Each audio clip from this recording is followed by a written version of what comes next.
Good evening, everyone. Thank you. I'd like to welcome members and officers to this Overview and Scrutiny Committee meeting and welcome anyone watching online via North Herts Council YouTube channel. Before the meeting starts, I'd like to invite the committee clerk, Caroline Jenkins, to explain how proceedings will work and to undertake a roll call of those attending online. Can I just confirm that the following officers are in attendance online and can hear us and we can hear them? Chris Jeffries, can you hear us? Yes, present. Yeah, okay. And there any other officers in attendance online? Yep. So the rules of debate, if a member wishes to speak, they should use the speak button located on the microphone unit. The microphone will light up green and the chair will be alerted to your request to speak. When the chair invites you to speak, your microphone will be made live and will turn red, at which point you can speak. The normal procedure rules in respect of debate and times will apply to speak will apply. Voting, when requested to vote, voting will be via the yes, no, abstain buttons on your microphone unit. Details of how members voted will be shown on the screens around the room and the result will be visible on the YouTube stream. In the event of a tied vote, the chair will have the casting vote. Are there any questions before we start the meeting? Thank you. I'll hand back to the chair. Thank you. Thanks, Caroline. So item number 1, apologies for absence. Apologies have been received from Councillor Tina Bartois, and having given due notice, Councillor Emma Fernandez will be substituting for Councillor Bartois. Are there any further apologies? No, I can see you're all here, so that's good. Okay, item 2, minutes of the 12th of March 2024. For the purposes of clarification, the minutes of the previous meeting can be moved and seconded by members who were not present at that meeting, although it is preferable that those who were not present should abstain from voting and commenting on the motion. There are 3 members here tonight that were in attendance at the last Overview and Scrutiny Committee meeting, a very new look committee this year. Those 3 people are Councillors Munzer, Wright Mason and myself.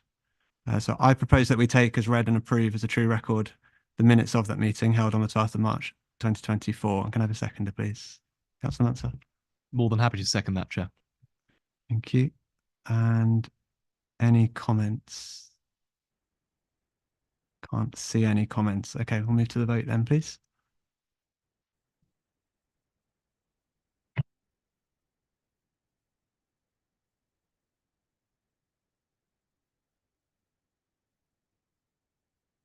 Chair, that motion is carried. Thank you. Thank you. Okay, item 3, notification of other business. No other business has been notified. Item 4, Chair's announcements. In accordance with Council policy, this meeting is being audio recorded as well as filmed. The audio recording will be available on the NHDC website and ModGov, and the film recording on the NHDC YouTube channel. Members are reminded to make declarations of interest before an item. The detailed reminder about this and speaking rights are set out under Chair's announcements on the agenda. For the purposes of clarification, 4.8.23a of the Constitution does not apply to this meeting. Therefore, a member may leave the room during the debate and consideration of that item and still be able to vote. However, please be mindful of the business on the agenda and wherever possible, leave at an appropriate point in the proceedings. I've proposed to change the order of the agenda for this meeting.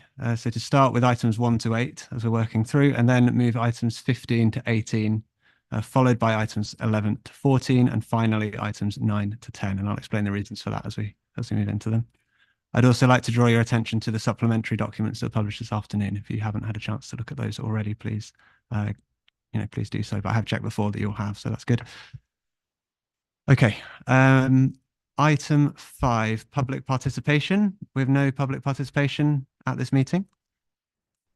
Item 6, urgent and general exception items. I've been notified of 2 urgent items in relation to the leisure investment options and the award of the waste collection and street cleaning contract. The forward plan of executive key decisions was published on Tuesday, the 28th of May, 2024, which listed both matters as being considered as Part 1 and Part 2 reports at the Cabinet meeting on the 25th of June 2024 and the Cabinet meeting on the 9th of July, respectively. However, the required 28-day private notices were not published ahead of the decision being taken. Both matters are commercially sensitive and the decisions cannot practically be delayed to the next Cabinet meeting in September 2024 as they're time critical. As per the requirements, the Council obtained my agreement and formal notices have been published on the Council's website. Item 7, called in items. No items have been called in. Item 8, members' questions. No questions from members have been received. Okay. So we're going to move to item 15 now on the published agenda, which is exclusion of the press and public. I propose that under section 100A of the Local Government Act 1972, the press and public be excluded from the meeting on the grounds that the following reports will involve the likely disclosure of exempt information as defined in paragraph 3 of part 1 of schedule 12A of the said act as amended. Hang on. Can I have a seconder, please?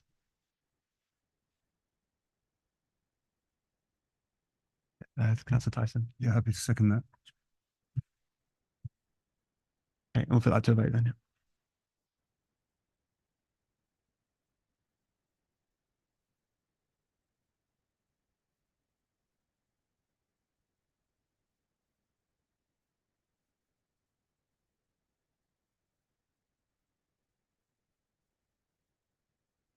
No, that motion is carried. Thank you.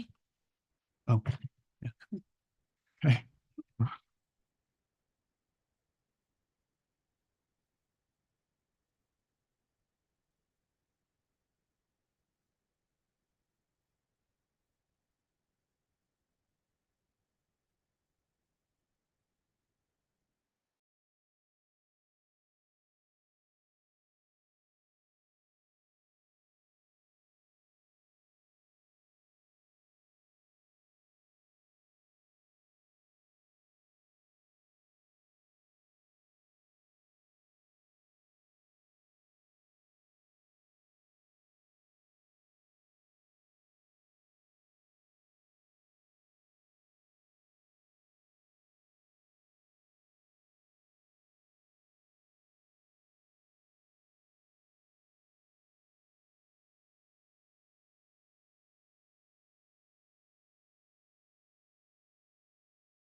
Can you hear me? Okay. All right. Are we back in session? Yeah. Okay. All right. Thank you. So we're returning to part one session now. So this is public session. I will state again that I have taken advice on whether I have a non-registrable interest in this item, just for public knowledge. And I, as the ward member for this, for Royston Leisure Centre, and with a family member who takes swimming lessons at the centre, I've been advised that I do not have a non-registrable interest. I can take part in the debate. We had a lot of questions in part two. So thank you, members, for that. We'll remind newer members in particular, when asking further questions in part one and the debate in part one, some of the information in the part two report is confidential. Most of the information, actually a lot of the questions, referred to elements of part one. And so those are fair game for further questions and discussion. And you can obviously refer to some extent to what happened to what we now know about part two, but please don't disclose anything that might be confidential to the to either parties in the kind of commercial discussions. Okay. Councillor Debenham, do you have anything you want to say in terms of the report? You gave a very detailed explanation in part two. Is there anything you want to put in part one? Thank you, Chair. Okay. And Councillor Albert, anything you want to? No. Okay. Okay. All right then. Part one. Any questions or comments from members? Thank you, Councillor Munster. Thank you. I'll start us off, shall I? I'm just noting that obviously Wilmot Dixon conducted an initial survey, and then it's sort of, in the feasibility stages of this. The question I have is sort of, why wasn't the additional costing picked up at that stage? Why did it sort of only go after we received the grant money, and then sort of we went on to a detailed investigation? Wouldn't it have been prudent to sort of, go and seek as much information as possible in order to sort of realise what costs would be incurred should this project go ahead? Essentially, when the time window for the public sector decarbonisation scheme is very short, so we had a very short timeline in which to prepare our application, and the actual application is quite high level in terms of the information they require. So it's based on Wilmot Dixon producing heat decarbonisation plans for the sites. But it doesn't, as you say, go into the more technical feasibility. I mean, in short, you could look at it in the sense of you could undertake all the detailed surveys and the feasibility in advance if we'd had the time, but that would have committed the council to spending a sum of money on those feasibility works before we had confirmation of receiving grant funding. Because, there's no guarantee that you're going to receive grant funding. So, and also, I guess I'm sure we'll come on to it, but in terms of the issues they identified, the heat decarbonisation plans show what technologies could be optimal for those leisure centres. The feasibility shows on the ground, when Wilmot Dixon's construction team go in, what is practically possible. And so I think that's where the difference lies, and that's why there's been the increase in cost. Any follow-up? Not on that, but I do have another question relating to a different matter, if that's all right.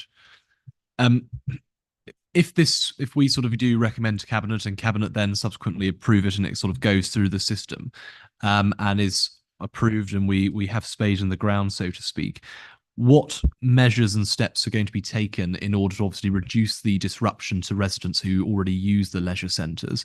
And what is the estimated cost impact and implication of that disruption to the council and to everyone active? Okay, so in terms of disruption to residents, actually one of the initial proposals, which was in the original application, was around insulating the underside of the roofs in all three leisure centres. And it became clear at feasibility stage that that wasn't a technically optimal way to do things, primarily because of a condensation risk, because obviously you'd be putting in insulation underneath the roof when in a wet environment. However, as well as that, if we had proceeded with that option, we would have had to close the pools for up to 8 weeks, we were advised, because they would have had to have built a full scaffold inside. And then you'd have had to drain the pools and then get them back up to full temperature. So that was also taken into account when Wilmot Dixon were considering the feasibility, and actually, you know, we advised them that one of our key requirements was minimising disruption to residents. One of the additional costs also, so that has been taken out. So I'm not going to tell you now that there won't be any disruption to residents, but we know that by doing that and putting the insulation on the outside of the roof, that we shouldn't expect to see long closures of the leisure centres. One of the other mitigating actions that they have taken is by introducing temporary plant. So when we install the air source heat pumps, if we didn't install temporary plant, we would have to close the leisure centres. But that's one of the additional costs that we factored into this, to the new costs, is so that we bring that plant in so that the centres don't have to close. There is likely that there will be some closures, you know, so there might be, the gym might have to close while we put in the air source handling units, etc. But that the finer detail of that hasn't been mapped out as yet, but we are very much working to try and minimise disruption. In terms of for everyone active, there is a clause in their contract that essentially they won't lose out financially, that we will take the hit, essentially the financial hit of any closure to the, but we think that that will be minimal. But I can't guarantee there won't be any disruption. So Yes, we're going to have a minimal financial hit. Forgive me, Councillor Pressmore. Just this follow-up. The financial hit will be potentially minimal. What is minimal? What are we sort of looking at, you know, the implication on our revenue budget? Estimate, of course. I don't have an estimate for you, but all I can say is that, as I've said, that we are not expecting wholesale closures of the leisure centres based on the current programme. It will probably, we're also exploring options whereby, for example, members at Hitchin, if there was a closure at the gym, might be able to go and use the North Herts Leisure Centre. So we'll look at all those kind of options as to how we can make sure that residents still access the services. Thank you, Councillor Prescott. Thank you, Chair. I'm just going to focus on the learner pool question, and I make the point that this is not a question; it is a comment and a request. The whole point of this report is about, and I don't want to turn this into a speech, so don't worry. The whole point of this report is that we're investing to save over time. But the one thing we're losing if we do not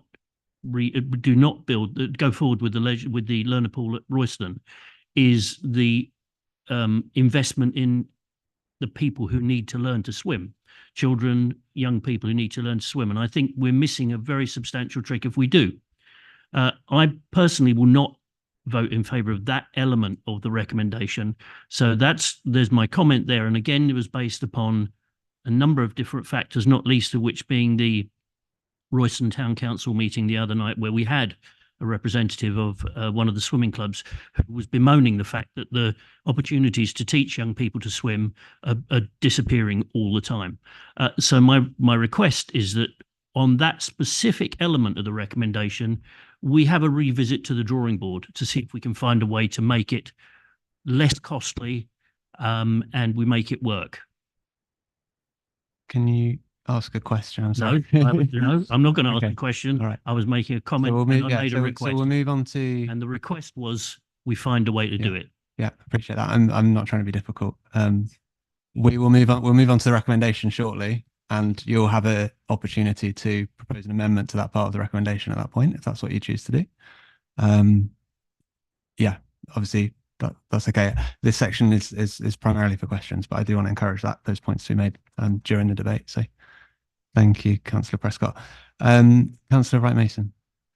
Yeah, so following on from questions by Councillor Munster, obviously recently we've had some issues with communication around maybe some of the leisure centre changes. So I'm just wondering, although we expect disruption to be minimal, whether there's a robust communication strategy sort of planned for communicating it to residents. Thank you. I can reassure you that we will be communicating in effectively on the any disruption, and we will make sure there is a communications plan in place. We have a project board as well in terms of governance of the project, and as part of that, we will be taking the communications plan regularly to that project board to for oversight of that. Councillor Tyson. I just wanted to come back on the question of Wilmot Dixon's feasibility studies and mentioned in section 8.5. I don't know anything about Wilmot Dixon, and I'm sure they do excellent work, but was there any consideration of getting like an alternative quote, as it were, given the financial implications, which are pretty enormous of all of this? Essentially, we chose to, we chose to appoint Wilmot Dixon for the initial stages through the SCAPE framework. So that using that framework, obviously, though the suppliers on that framework are pre-qualified based on, I think it's the regional, what's the title of the framework? Regional Major Works Construction Framework for SCAPE. But essentially, there is no requirement on the council to go outside of that. If we'd have gone down a different route, then yes, but we chose to use the SCAPE framework, which is fully tested. Councillor Clayton. Thank you. I just have a question about maintenance. Just wondering whether there are any sort of significant differences in terms of maintenance costs associated with heat pumps versus the gas boilers, and whether that's something that has been sort of considered in terms of the overall costs. Question, but it's not one that I have the answer to off the top of my head, but we can get an answer for the committee. That's okay. That's fine. Councillor Munster. Penalty clauses are, general things in commercial contracts, and obviously, rightly so, because they exist for this very reason. So that when a party in a party to a contract decides, we don't want to be part of that, obviously it hurts them financially. The expenditure of £757,000 for this penalty clause. Is there any wiggle room on that? And, does this sort of decrease if we defer the decision? Yeah, so the cost will decrease over the lifetime of the agreement with Centrica. So the agreement is up until 2035. So that termination cost decreases every year. That £757,000 it will come in slightly less than that. I can't give you an exact figure because we won't have installed the heat pumps by March 25, so it will be slightly less than that. We did, as I mentioned in the report, we did attempt to negotiate with Centrica on the termination costs, but obviously they've taken a commercial position on that, and so but we obviously, with council's money in mind, we did attempt to negotiate that position. Just follow up on that. So are there any efforts ongoing with Centrica to try to move that? No, they've made their position clear. So I don't think they will move on it. Thank you. I'm going to ask a question now then. So, and Councillor Debenham alluded to this in his introduction, I think, in part 2, but if we're making a recommendation tonight, which is all we're doing, on the spend for the decarbonisation part, I'll say, because that's what the recommendation is. is there any room for phasing this in or managing the sort of risk? Because at the moment we're signing off quite a significant increase in the revenue budget gap. Is there any capacity to sort of phase this in or do it in a more gradual approach, or is it sort of an all or nothing decision that eventually will be put to council if this goes through as is? In terms of the issue is the grant conditions, because the grant has to be spent by the end of March 2026, and primarily that you'll see from the or you'll have heard from Councillor Debenham actually that the grant is also front loaded, so it's front loaded for 24-25. And that decision was made because there was we wanted to make sure that there were no issues with the delivery of the air source heat pumps in particular, in case there are any supply chain issues. So we have to spend that money in 24-25. So in terms of that project deadline, there is no flexibility for taking a phased approach unless we did it without the £7.7 million grant and we just use the council's own capital to fund it. Okay, thank you. I'm going to ask another question. The revenue budget gap that we discussed in part 2, that's a part 1 matter, isn't it? Just to clarify. Yeah, Ian's nodding his head. Okay, thank you. So it was projected at 2.7 million after 5 years. Is that correct? Okay, cool. I'm going to ask Councillor Albert if it's not too unfair. Can we afford this project? Yes, we can. Clearly, there will need to be a review and as you'd expect of our wider capital program as part of obviously that, because there are choices to be had here, and I think obviously it's right for the committee to be aware of that. But yes, we can afford this particular program. But overarchingly is that yes, you will have to look at the wider capital program and see what other things that we actually may not see as higher priority as this. And clearly, obviously, one of the decisions in front of you this evening is around the leisure pool and for cabinet to decide. And there is clearly a significant sum at the moment in the budget for a learner pool, and if that wasn't to proceed at this time, then that obviously becomes recycled. But as is obviously this report mentions, if we didn't go ahead with the learner pool now, this is not something I think I want to see just disappear and lose sight of. And then the report, and I think it helpfully actually covers that point in some detail. That, as I say, and I know there's been obviously councillors, and obviously Councillor Prescott has raised a specific point around that, and he makes a good point and a good challenge to us around this. And certainly we would not want, even if it doesn't go ahead now, we would not want to lose sight of this. But overarchingly, yes, we can afford this, and sometimes actually you're in the position where you can't afford not to, because there are other difficult choices in there around boiler replacement and so on.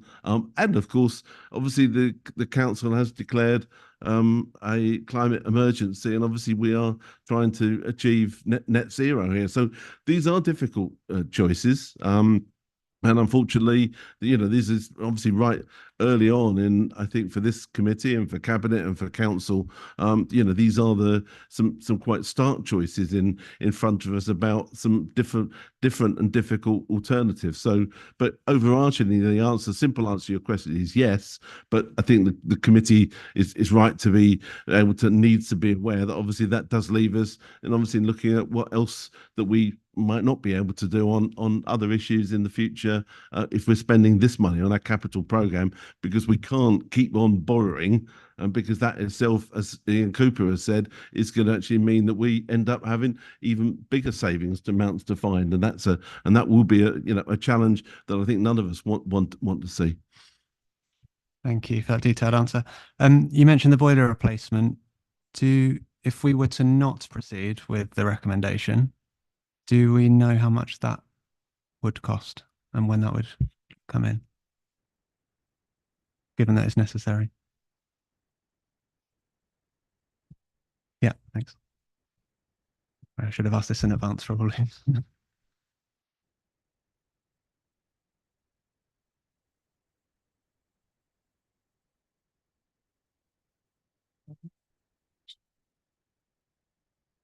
Okay, yeah. So for each site, for North Herts Leisure Centre and Hitchin Swim Centre, they've got 2 boilers.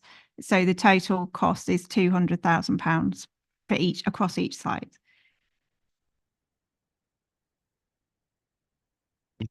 Thank you. And I'm going to come to Councillor Munster in a moment, but one final. So could you maybe, Mr.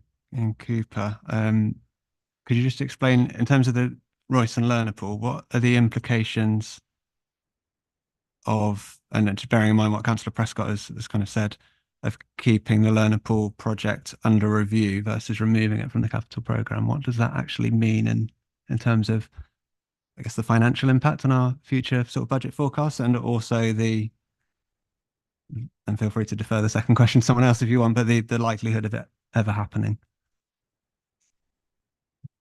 So if it's removed from the capital programme, which is what the recommendation is, that doesn't mean we'll never do it, but the implications of leaving it on the capital programme is you still have to forecast the capital cost of that in your budgets going forward. So the total cost, what's in the capital programme, it's supposed to be a plan, supposed to be a programme.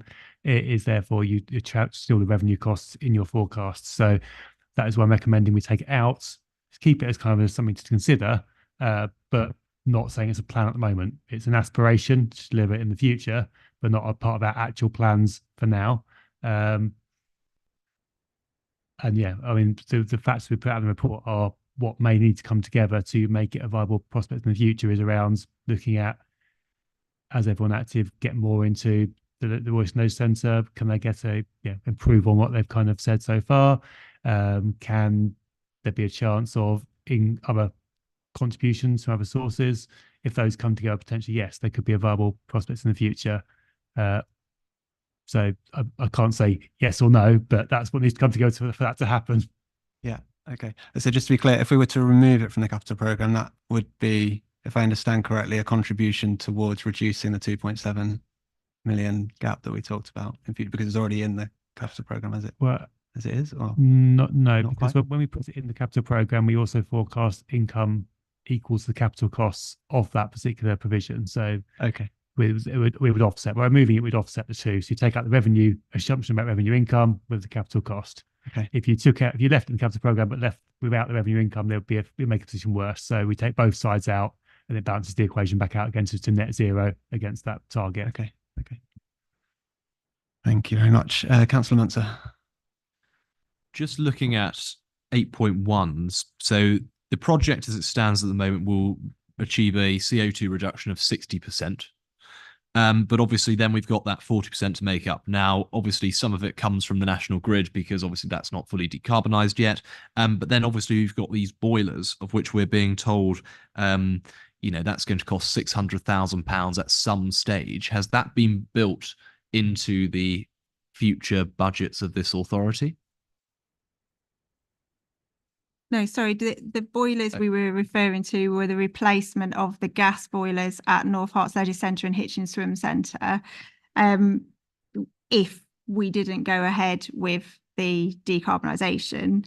In terms of the emissions that are outstanding, as you said, some of that is the residual emissions from the grid. But also there is an element at North Herts Leisure Centre where we have the learner pool. That there's gas boilers at the learner pool, and they were too new to qualify for the PSDS funding. So when they come up for replacement, it is likely that we will want to put something in the capital programme at that point to replace those gas boilers with an air source heat pump. But obviously, there may be an opportunity also at that point to apply for more PSDS funding as well for that specific project.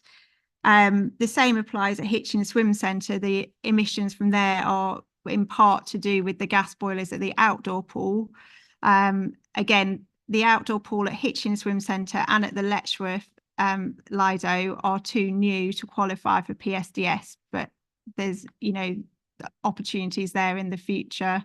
And obviously by that point, it's unlikely that we would want to replace them with gas boilers. We'd be looking to replace them with low carbon alternatives. That's an answer. So other than what you've obviously sort of stated there, are there any sort of, you know, projects in the foreseeable future that, you know, would be associated with the cost of decarbonising the leisure centres 100%?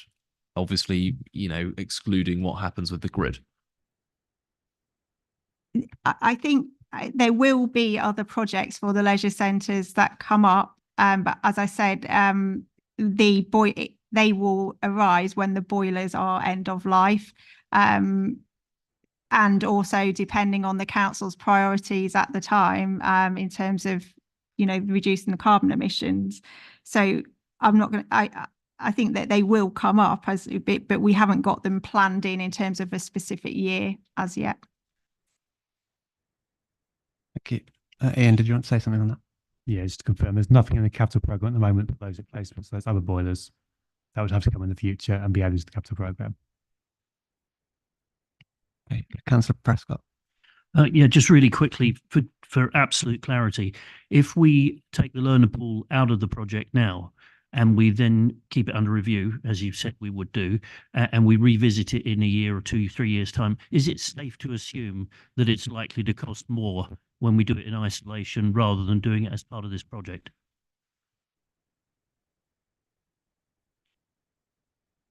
We just don't know.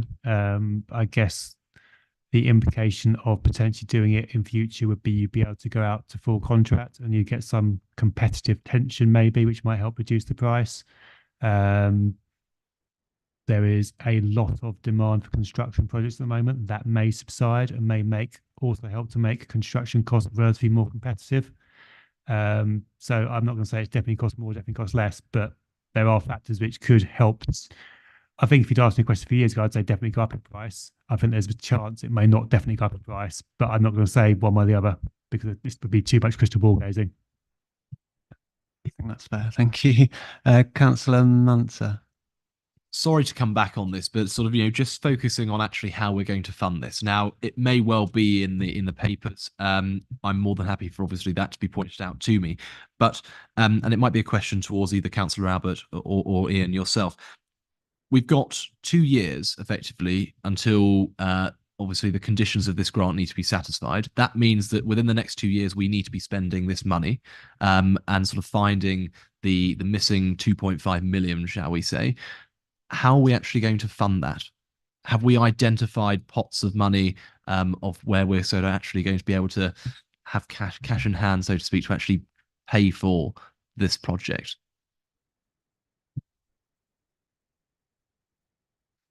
So fundamentally, the council can borrow to fund its capital programme, as many councils do. We have been in the fortunate position for a lot of years we've not had to do that, but most councils are.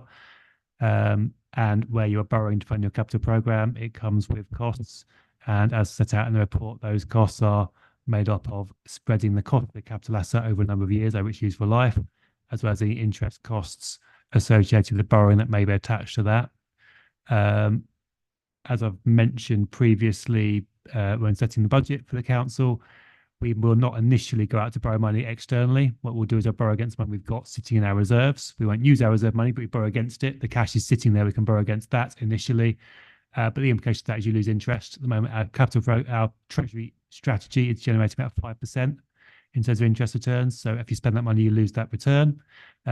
So that's the cost is pretty much the same between borrowing and losing that investment return at the moment. So the money comes from essentially ultimately borrowing, and therefore the costs of that have to then be met and paid back over that long period.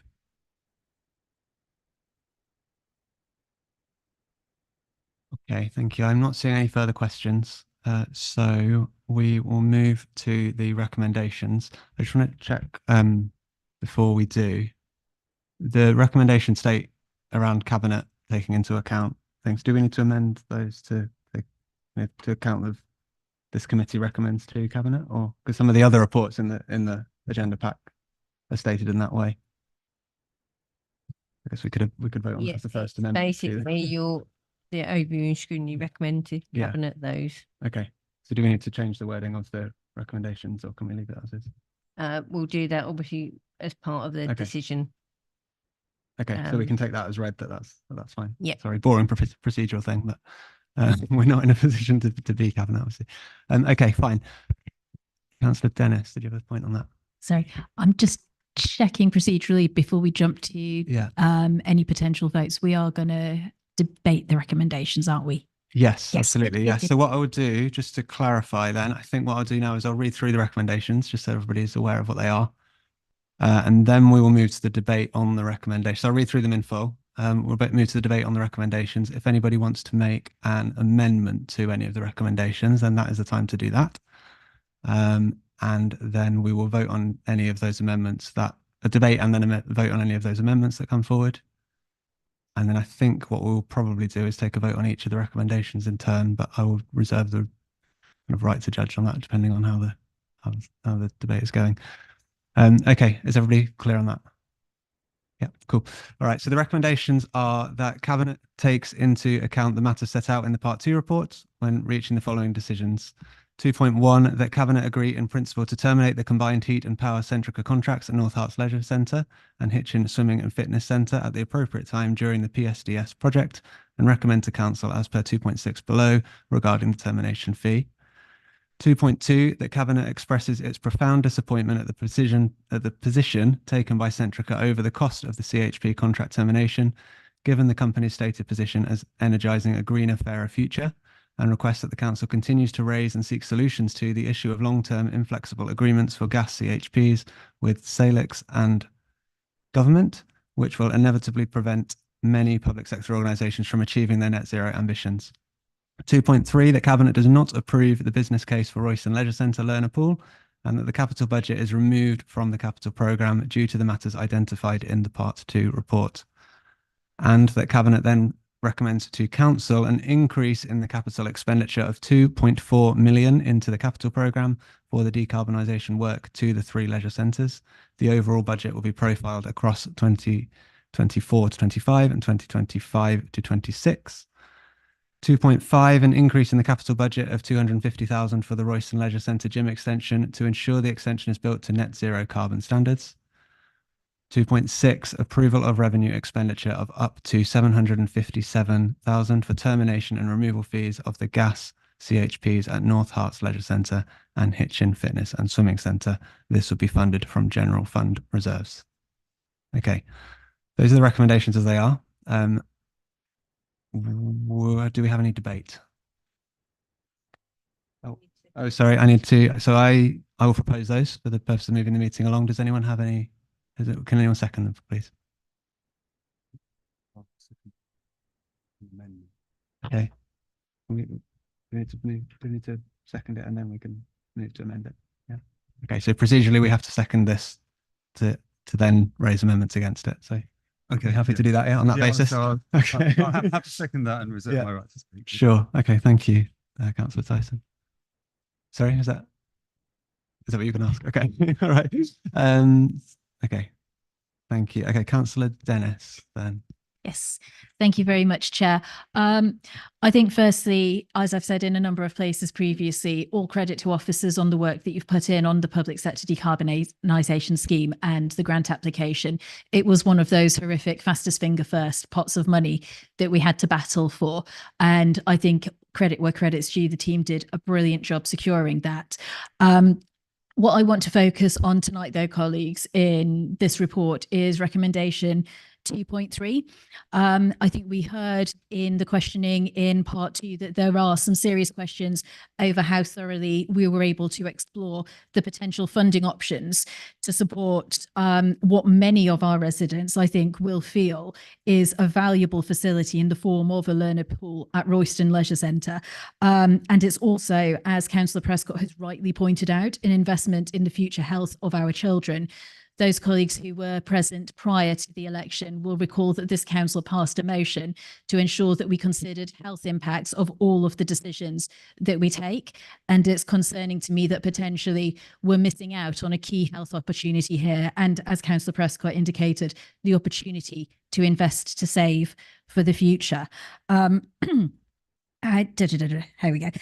However, from the questions both in this part of the meeting and also in the confidential section, it's also quite clear that there is likely to be a significant budget gap between what we want to deliver if we do go ahead with the learner pool versus what we can potentially recover. And we know the state of local government finance generally and the challenges that we face. To my mind, though, colleagues, it's quite clear that lessons can be learned here. And residents may very well feel, given that there was previously a budget line agreed for this facility as recently as this February, they have been misled and almost given false hope about whether or not a viable facility for children to learn to swim could be provided in Royston. Let's all remember that our swimming lessons at most of our leisure centres are oversubscribed, and the cost of private pools for the majority of families is becoming increasingly unaffordable. And I worry about the health impact that will have on our children. So what I would propose, colleagues, this evening is that we recommend an amended recommendation 2.3 to Cabinet, and we would insert after that Cabinet does not approve the business case for Royston Leisure Centre the words "at this time," and then a full stop, and then strike out the next few words, which are "and the capital budget is removed from the capital programme." So simply state as a revised 2.3 that Cabinet does not approve the business case for Royston Leisure Centre learner pool at this time due to the matters identified in the Part 2 report. And I believe that what this, and then add an additional recommendation that we recommend, Overview and Scrutiny recommends to Cabinet that the project board keeps the business case for the Royston learner pool under review and conducts meaningful and legitimate work to explore all funding options to support this facility in the future. And I believe that by doing that, we maintain our clear commitment to ensuring that every child has the best opportunity to access health in this district, no matter where they live. And we protect the business case as well and recognise that we are still going to need to be prudent with our finances. It gives us effectively that breathing room to explore those alternate funding that might come available through bodies such as Sport and Swim England, and also potentially to consider any Section 106 monies that could be agreed either via county council negotiations or looking at any strategic sites that might come through in the future. Maintaining that business line, obviously, that budget line, I know might feel uncomfortable to Cabinet colleagues, but I would submit that this is one of those lines that we don't want to lose, and there are possibly other places where we could find efficiencies within our budgets. Thank you, colleagues. Thank you, Councillor Dennis. Have we got the wording that was proposed there? Or I'm going to need it. Okay, I'm sure Councillor Dennis can read it out to us again if we need to. So we've had an amendment proposed. We will need a seconder for that amendment. Happy to second it. And just if you want to reserve your right to speak, that's absolutely what you want to do. Just as a new councillor, just give you that advice. Yeah, sure. Okay, so that amendment has been proposed by Councillor Dennis and seconded by Councillor Prescott. So what we'll do now is to talk on the amendment. So does anybody have any comment? Clarify the amendment of which has been put. So reread it out. Yes, all right. Thank you. I wrote it down as best as I could, but what I'm going to do, if you're okay with it, Councillor Dennis, is could you repeat the amendment or the revised recommendation as amended? Yeah. Please. So I propose that we revise recommendation 2.3 so that it reads that Cabinet does not approve the business case for Royston Leisure Centre learner pool at this time due to the matters identified in the Part 2 report. So we're striking out effectively the removal of the budget line. So we're protecting the budget line for the future. And then I recommend an additional recommendation to Cabinet that the project board keeps the business case under review and meaningful and legitimate work to explore all funding options is undertaken. I probably should say funding options for the Royston Leisure Centre learner pool, just for clarity. Thank you, Councillor Dennis. So is there any debate on that amendment? So we'll just take that amendment in isolation, and then so we'll have a debate on that. We will then vote on that, and then we'll return to the remaining recommendations just for clarity. Okay, Councillor Claydon. It becomes a substantive motion at the point at which we adopt or reject that. So, okay, Councillor Claydon. Sorry, can I just ask for a slight clarification? What are the consequences of removing the budget line versus not? This is a question of it becoming no longer being earmarked for in the finances of the council. I don't quite fully understand what the consequences are. Can we take questions at this point? It was already. Yeah. Okay. I think Ian Cooper did already answer that, but I'll just get, if you're okay to repeat what you said. Yeah, that's fine. And it's a bit unconventional, but just because of the nature of what we're discussing. Thank you. So if you leave the budget line in there, the capital budget allocation in the capital budget, that will mean that we're assuming going to spend that capital money. That then creates revenue implications of that, in terms of we have to assume that there will be interest charges associated with that, and what is known as a minimum revenue provision charge to the revenue budget, which basically spreads the cost of that capital over the life of the asset. So that will leave that cost in the revenue budget and increase your budget gap. As I said previously, the current assumption in the revenue budget is there'll be savings that offset that completely. Those savings will have to be removed because there's not a plan to actually do that capital work and achieve those revenue savings. And therefore, it will increase the budget gap that is currently in the revenue budget from the 2.7 million as it stands at the moment, which is why in drafting the recommendation as it was the recommendation removed from the capital programme, but to keep it under review. But obviously, you can put forward the recommendation to leave it in the capital programme, but that is the implications of that on your budget lines. Okay, Councillor Prescott. Thank you, Chair. I think the worry, and I'd reinforce what Councillor Dennis said, if you take it out, once it's gone, it's gone. I think the implication, therefore, is that we need to get our finger out and try and figure out a way to make this work once we've got this recommendation through to Cabinet. Thank you, Councillor Prescott. Councillor Munzer. Thank you. And thank you to Councillor Dennis for proposing that amendment. And I think it is a very, very pragmatic amendment in that. However, my concern is that this is a question of financial viability at the end of the day. And I certainly do not discount the health and social benefits that, you know, the building of a learner pool at the Royston Leisure Centre would have for the community. But equally as well, we need to make sure that whatever decisions we take in this chamber are affordable. Now, we know for a fact that if we go ahead at this very moment in time, it will be unaffordable. Now, I would argue that actually it is not appropriate for us to keep that £2.5 million in the capital programme.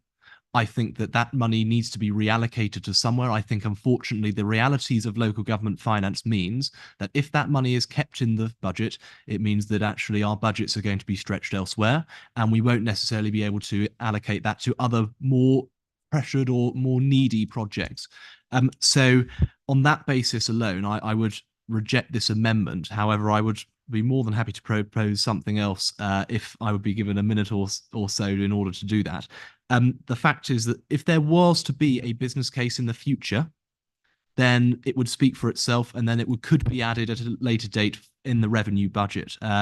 However, at this very moment in time, the business case does not exist, and it would be irresponsible, in my opinion, for it to proceed on that basis. However, I think we do need to, of course, make sure that we keep it under review. We need to, of course, as a council, look at different revenue streams and ensure that actually, you know, where appropriate, we are looking at schemes of which are going to make us additional revenue and income. That could potentially be the case with this with this project in the future. It is not, and we need to be dealing, unfortunately, with the situations and the data and the information of which we currently are presented with at this committee.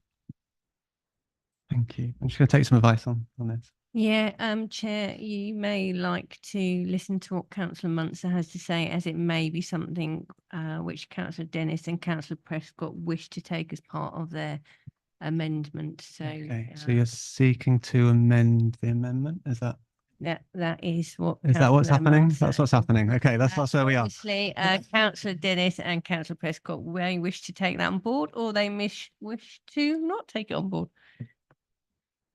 Oh, there we go. I can feel Councillor Prescott's eyes boring into my soul, Chair. It's somewhat unnerving. Right, what am I going to do today? Councillor Munster is, of course, very, very right and absolutely correct. He's got the grasp of the local government finance picture down to an absolute T, and potentially may have identified that there could have been some mischief attempted to be made with part of this amendment. I am also grateful to Councillor Munster for his use of the phrase more pressured or more needy projects. And I think that that is something that it would be beneficial for Cabinet colleagues to note moving forward when they are considering budget lines and other projects which may or may not currently have viable business cases proposed alongside them. However, I think this was a joint enterprise piece of work, and my efforts to support a new member who I feel would be most unhappy if I were to withdraw the amendment that I've suggested to recommendation 2.3. So I'm loath to do that, and as a learning exercise, Chair, at your indulgence, I think I shall play awkward for now. You, Councillor Dennis, does that mean? What does that mean? That means that we have an amendment to the motion put forward by Councillor Dennis and Councillor Prescott, which stays as it is with the 2.3 amendment plus the 2.4. And unless anything else is said or amended, that will be what members will be voting on first. Okay. Councillor Prescott has asked to speak. Has he already spoken on this amendment, or is that? Can I permit that or not? And Councillor Prescott Yeah, may you have say. something he wishes to add to that. I was going to speak on the amended amendment, but Okay. we've not amended But the we've not amendment. amended the amendment. Fine. No. Okay, So so I'll you withdraw that. pass. Okay, fine. Thank you. I would like to. I can't. Councillor Winchester's going to say a point too, but I just quickly, if we approve this amendment, is there also a need to adjust what Cabinet would then recommend to Council as well in terms of the increase in spend, or not? Maybe Ian could advise on that. I don't know what the threshold is for whether Cabinet needs to then pass that decision to Council to approve. As you are not changing anything, you'd be leaving the capital programme. It would not change anything at this stage. We need to refer to Council at this stage. Obviously, when we come to setting the budget for next year, we would need to then adjust the revenue budget, as I've spoken about, around the loss of that saving being made in future years to offset the capital spend impact. So no, not at this stage, but in future it will have an impact. Is there not additional capital spend versus what was already in the budget? No, In terms as of we've the revised estimates from Wilmot Dixon? Well, I guess if you wanted to recommend that you increase the capital budget to reflect the Wilmot Dixon quotes as That's my set question. I out, guess. Is it yes, prudent that to would do be that would be a recommendation on the council. If you're purely leaving the £2.5 million in the capital budget as essentially a placeholder to kind of make sure it wasn't forgotten about, that would need to be referred onto full council. So you need to be clear in your recommendation to Cabinet if that was which approach you want to take going forward on that. Okay. So, I'm not sure where that leaves me with that one. Councillor Dennis, do you want to speak to that? Do you want to repeat the question that you asked to Yeah, so Mr. Cooper, and I will try and assist Sorry, because I my think brain's that you working had in- a different question, maybe. You want to hear the amendment of the wording? Yeah, we can do that before we vote on it. So my question was, if we are to proceed with the amendment, do we also need to set to 2.3, which is our recommendation to Cabinet? Does there need to be a corresponding recommendation from Cabinet to Council to increase the budget allowance for based on the revised estimates of Wilmot Dixon or not? That was my question, and I think he said yes. So So my view of that from my past experiences, what this committee is effectively doing is proposing a revised recommendation which Cabinet can take or leave. Yeah. That proposed recommendation, if Cabinet accepts it, will then have some impacts, and Cabinet may seek to amend or adjust other areas. Let me just quickly check the wording. Increase in writing leisure and I don't think, and Councillor Albert might shout at me, but I don't think any of the other recommendations would need to be amended to sit in line with the proposed amendment to 2.3. Okay. And it's going to be within Cabinet's gift whether it accepts or rejects anything that this committee Of course, yeah. advises. Yeah. Okay. Thank you. So in that case, ignore what I just said. Whilst I'm on the mic on the amendment, and I will come to Councillor Winchester very shortly, I would say that I am quite torn on this. I think there's obviously a significant cost associated with it financially, and I've just spent the last year as a deputy finance member to Councillor Albert and understand very well the financial position that the council is in. That being said, I am going to support this amendment. I think the benefits that have been outlined by Councillor Dennis and by Councillor Prescott are very compelling. I'm not satisfied that enough work has been done to explore alternative sources of funding, which might reduce the capital requirement of the council. And so I think they should be explored, as is put forward in the recommendation, in the amended recommendation. So, yeah, in terms of the debate, I'll be supporting this amendment to the recommendations. Councillor Winchester. I would like to say that I'm going to find it quite difficult to vote because it feels like I only have half the information, because I don't know what the other potential projects or programs that could potentially be cut if this budget line remains in. So I would really hate to be prioritising one group of needy residents over another group of needy residents. But I would point out that this is not the provision of a new facility, but the extension of a facility. Children can still have swimming lessons in Royston if this does not go ahead.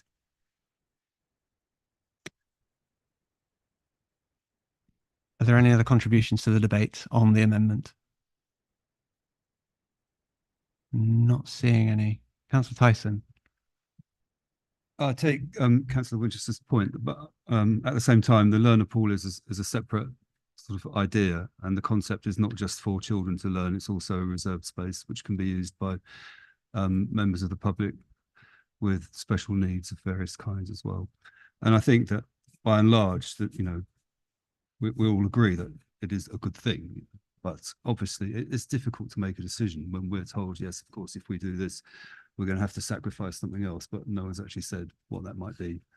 And it's still not quite clear to me, the extent of, the proportionality between the money that we'd be subsidizing this project with, compared with other things.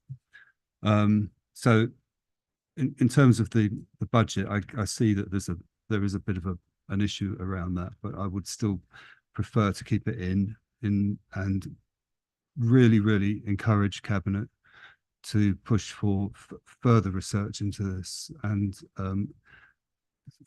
look as hard as carefully as possible for ways to fund this project. So I think it's a really worthwhile, very valuable proposal. So I'd vote in favour. Thank you, Councillor Tyson. Any other contributions from members who haven't spoken yet? No. Okay. In that case, I've had a request to repeat the wording again, if that's okay, Councillor Dennis, if you don't mind, that would be appreciated. And then what we will do, just for member clarity, is is that okay? Yeah. Yeah. Okay. And then what we'll do is we will vote on the amendment. If approved, that will become part of the substantive recommendations. That's correct, isn't it? And if it's not, then we'll proceed without the amendment and go back to the original wording of the recommendations, and then we'll go into further debate if anyone wants to make any further amendments on it. Well, in either situation, that would be what we'll do next. So, Councillor Dennis, if you don't mind, thank you. Yep. So the proposed amendment is that that Cabinet accepts whatever frame of words that is used to introduce it, Mel. Thank you. And we would reword recommendation 2.3 to read that Cabinet does not approve the business case for the Royston Leisure Centre learner pool at this time due to the matters identified in the Part 2 report. And also that we would insert an additional recommendation which is that Cabinet recommends to the project board that the business case is kept under review and meaningful, and the business case for the Royston Leisure Centre learner pool is kept under review, and meaningful and legitimate work to explore all funding options is undertaken. And Chair, I might suggest that possibly we should vote separately on the two parts of the amendment, because if part one, if the amendment to 2.3 were to fall, I think that we would all hate, given what was said during the debate, for the additional amendment to also fall. I think that's reasonable. Happy with that? Yeah. Okay. Yep, Chair, that's your discretion if you Sure. wish to vote on them separately. Then yes, I will accept that as a proposal. Right. So let's move to the vote. Yep, Chair. So the vote you're going to the first vote you are going to take is to 2.3, the amendment to 2.3. So the first part of the amendment to 2.3, not the additional recommendation. That's correct, yeah? So we'll vote first on the revised 2.3, and then subsequently we will vote on the addition of the further recommendation. Okay, right. Let's move to the vote, please. Thank you.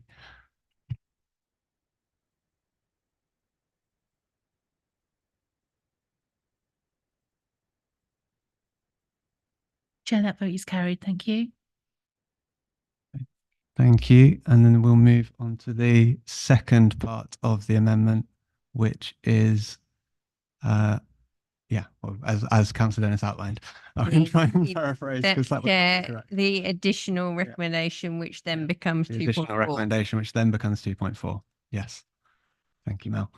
Right. Let's move to the vote, please.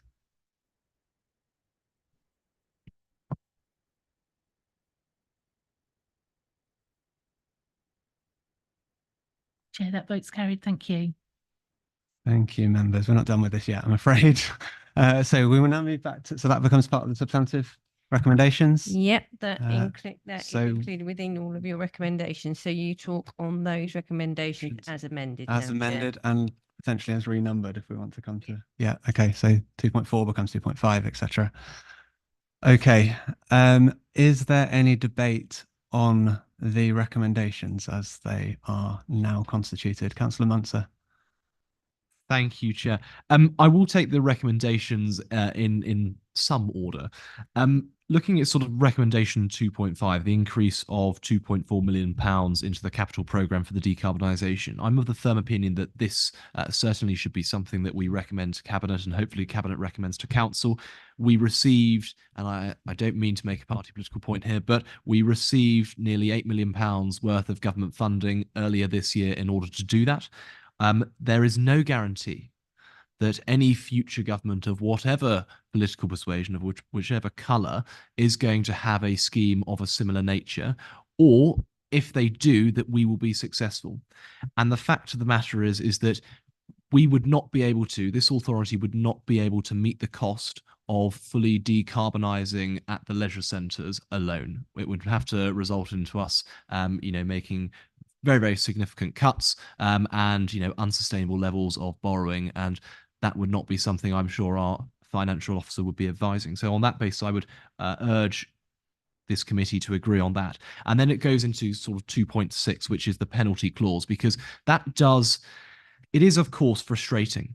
It is normal in commercial contracts for there to be penalty clauses. That is just the normal course of business. However, if we don't agree and we don't decide to recommend that to Cabinet, then obviously that has an implication on the grant and the terms of the grant. And as I said, we would not be able to meet the terms of the grant alone. It is thanks to that government funding that this is actually an affordable scheme for this authority. And then, of course, recommendation 2.5 is probably the easiest one of the night, to increase the business case for the £250,000, the Royston Leisure Centre gym extension. There is a clear business case for that. It is, of course, going to make this authority more revenue. That is something to be encouraged. And as I said, it's the easiest recommendation of the night. So on that basis, I would urge this committee to agree to the recommendations as set out in the report. Thank you, Councillor Munster. Yeah. We need to do that? Or is it part of the substantive? We can do. It's Councillor Tyson, yeah, on the original. Is that okay? Yeah. Procedurally, we're fine. Okay, good. Okay. Does anybody have any further amendments that they want to make or any contribution to the debate? Thank you, Councillor Munster, for that. No. Okay. Well, in that case, I will make my contribution. Again, I'm quite torn on this. The financial implications of what we're being asked to recommend are significant. I have most of my line of questioning has been around whether we can reduce that risk or, phase this in. It's been made quite clear that we can't. This is an all or nothing thing that we're looking to proceed with. I think that we are taking quite a big gamble on future energy prices in approving this, and we're sort of hostage to that. But I also accept that if we don't go forward with it, we may not have access to that future funding, as Councillor Muntz has outlined. So, yeah, I think on balance, I will be supporting this. There's obviously the obligation and need to meet our 2030 net zero target as well, which is of the utmost importance to many, many of our residents. And this is the biggest single contribution that we can make towards that. So for that reason, yeah, I'm going to be voting in favour of, well, all of these recommendations, unless they go unchanged. So before we move to the vote on that, is there any further contributions that anyone would like to make? Councillor Claydon. I'm struggling slightly to formulate what I want to say, which is why I haven't said anything so far. But following on from what Councillor Munster has said and what you've said, and thinking about the sort of the context that we're taking this decision in the middle of a general election campaign, it feels like not an ideal time to be making decisions where there are significant unknown risks in the future, where we face the possibility of the council making quite big losses if things go the wrong way. But on the other hand, could work out very well. We don't know how supportive future governments will be, whether there will be significant changes for or against the net zero ambitions that the current government has had. And while I am absolutely behind the decarbonisation project, there are just clearly significant risks here. I think with everything that's been said and taking everything into account, I would be inclined to vote for it as well, simply because we have an opportunity to spend a very significant grant in order to make this happen, and because I support the aims that it aims to further. But I do think that it's really not an ideal time to be making this decision. Okay, thank you, John. Okay, I'm not seeing any further requests to speak. So I think that in the interest of time, and given that we have already taken a vote on the amended 2.3 and 2.4, what I'm going to propose is that we take all of the recommendations as one and do a single vote to adopt or not the set of recommendations. Is that good? Okay, cool. And I also suggest that we adjourn after this and have a little break before we go on to the rest of the agenda, but we'll come to that in a moment. Right. Is it necessary for me to read them all out? Or no, Chair, unless anybody really wants to, for you to read them all out again. I think that should be everybody for that. be okay, Yeah. and I don't think there's a need. I don't feel the love coming, Chair, to read them all out. No, yeah, me neither. Everybody is shaking their head, so I'm looking actually quite in fear of that suggestion. Right.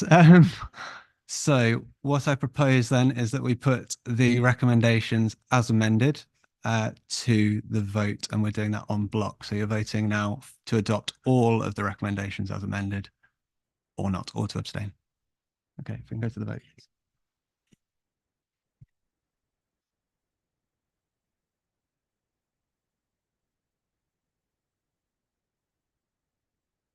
That motion is carried, Chair. Thank you. Thank you very much. And I'd also just like to thank the officers for all their work on these reports and for the time this evening, and also for responding to the difficult questions that I put to you at 9 o'clock yesterday morning. So, and providing that additional information. I propose that we take a short break now, maybe 10 minutes. So if we come back at 9:35 and we'll proceed to the rest of the agenda, and apologies to those who are waiting to speak on those items. But I think it was important that we dealt with that first, given the size of it. Okay, thanks. We'll do that now. Thank you.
Okay, thank you, everybody. Reconvene the meeting. I've lost my notes, which I should have looked at beforehand. 1 second, bear with. Apologies. All right, where are we? We're now on item 11. Do we need to check everyone's still here online, are we? Okay. Yeah. So we're going to Is it Val or Val? It says Val Bryant in my notes. You're presenting this, aren't you? yeah. That's why you're here. 3 Cs. Yeah. 3-6 one. Yeah. Yeah. Sorry, he's been presented by Val. He was correct. Okay, right. Cool, thank you. Sorry, we should check that in the break. Right, so we're moving back into item 11, which is the information note full year update on 3Cs 2023 to 2024, and Councillor Val Bryant to present. Thank you for your patience in waiting for this, the revised agenda. Thank you. Am I there yet? Thank you. I'd like to provide an update on the full year 2023-2024 regarding the comments, compliments and complaints known as the 3Cs for the council and the contractors that provide services on the council's behalf. You have a briefing note in your agenda pack, and I will be referring to page 39, which is Appendix A, which is the 3Cs dashboard. And then you may want to look at page 41, which is the breakdown of the 3Cs by service and type, which is Appendix B. I'm going to give you 9 pieces of information to put the progress we've made in a nutshell. First of all, the number of compliments and complaints received directly by the council both decreased compared to 22-23. Comments rose slightly. The numbers of complaints received by both the council and contractors decreased by 8% compared to last year. 53.4% of those complaints related to services delivered by our key contractors, that is waste and leisure centres. The percentage of stage 1 complaints, I'll say for the new councillors, there are stage 1, 2 and 3 complaints. Percentage of stage 1 complaints resolved within 10 days have increased by 86%, our target being 80%. That's very pleasing. It's worth noting that the percentage of interactions, collections, visitors resulting in a complaint is below 0.5%. Bassa saw a noticeable decrease of complaints, minus 27% received, and also received a large number of compliments, 74 compliments. The council received 142 compliments across a variety of service areas, as seen in Appendix B. There were 29 stage 2 complaints, but only 4 of these were deemed to be justified. Stage 3, the local government ombudsman received 6 complaints during 23-24, and this is a 54% decrease from 22-23, and there were 13. The details are provided on the information note, with links provided to the 2 cases published on the LGO's website. Out of the 6 complaints going to the ombudsman, 0 have been upheld and 1 remains open. So that is a summary of our 3Cs. Do you have any questions for me? Or Chris, our service manager, who is remotely there. Yeah, before we go to questions, Chris, do you have anything you want to add? Or? No, Chair, that's fine. Thank you. Thank you very much. Okay, so just remind members, this is an information note, so there's no vote on this required. But if you do have any comments or questions, now's the time to raise those. Councillor Dennis. Yes, thank you very much, Chair. I just want to draw out a little bit more and try and get to grips and understand some of the background to certain segments, and also enable us to reflect as a council on how we could potentially learn lessons and further improve the service we provide to our residents. So paragraph 3.16 references 29 stage 2 complaints. So these are complaints that we've been unable to resolve at first instance and have then escalated for a manager's input to look into things. Of these, obviously, only a small number were deemed to be justified. But my query would be, were there any common themes that came through from the complaint handling that lead us to believe that we could, potentially have avoided some of these escalations? And is there perhaps a piece of work to be done around how we can reduce complaints escalating through our internal processes and deliver better service to residents that way? My second question is around the table at paragraph 3.18, which is at the top of page 36. Yes, at the top of page 36. Just going to that environmental health complaint that is still open with the LGO. Again, it might be beneficial for us to understand what that complaint was, and again, do that piece of work around why did this escalate. And then I just had a couple of suggestions on the tables at page 39. The first one is around the comments. Bear with me. Let me just jump to my note on that. Here we go. Yes. So we've got a number of comments that have been received. Obviously, a comment is something that doesn't meet our definition of either a complaint or a compliment. But even within that bucket, there's potentially comments that could be given a negative, neutral, or positive treatment. So it might be interesting to understand and start splitting out the nature of those comments, so that, again, we can reflect on improved service delivery to support our residents. And then I think we've managed to massively increase the number of complaints that we resolve within 10 working days.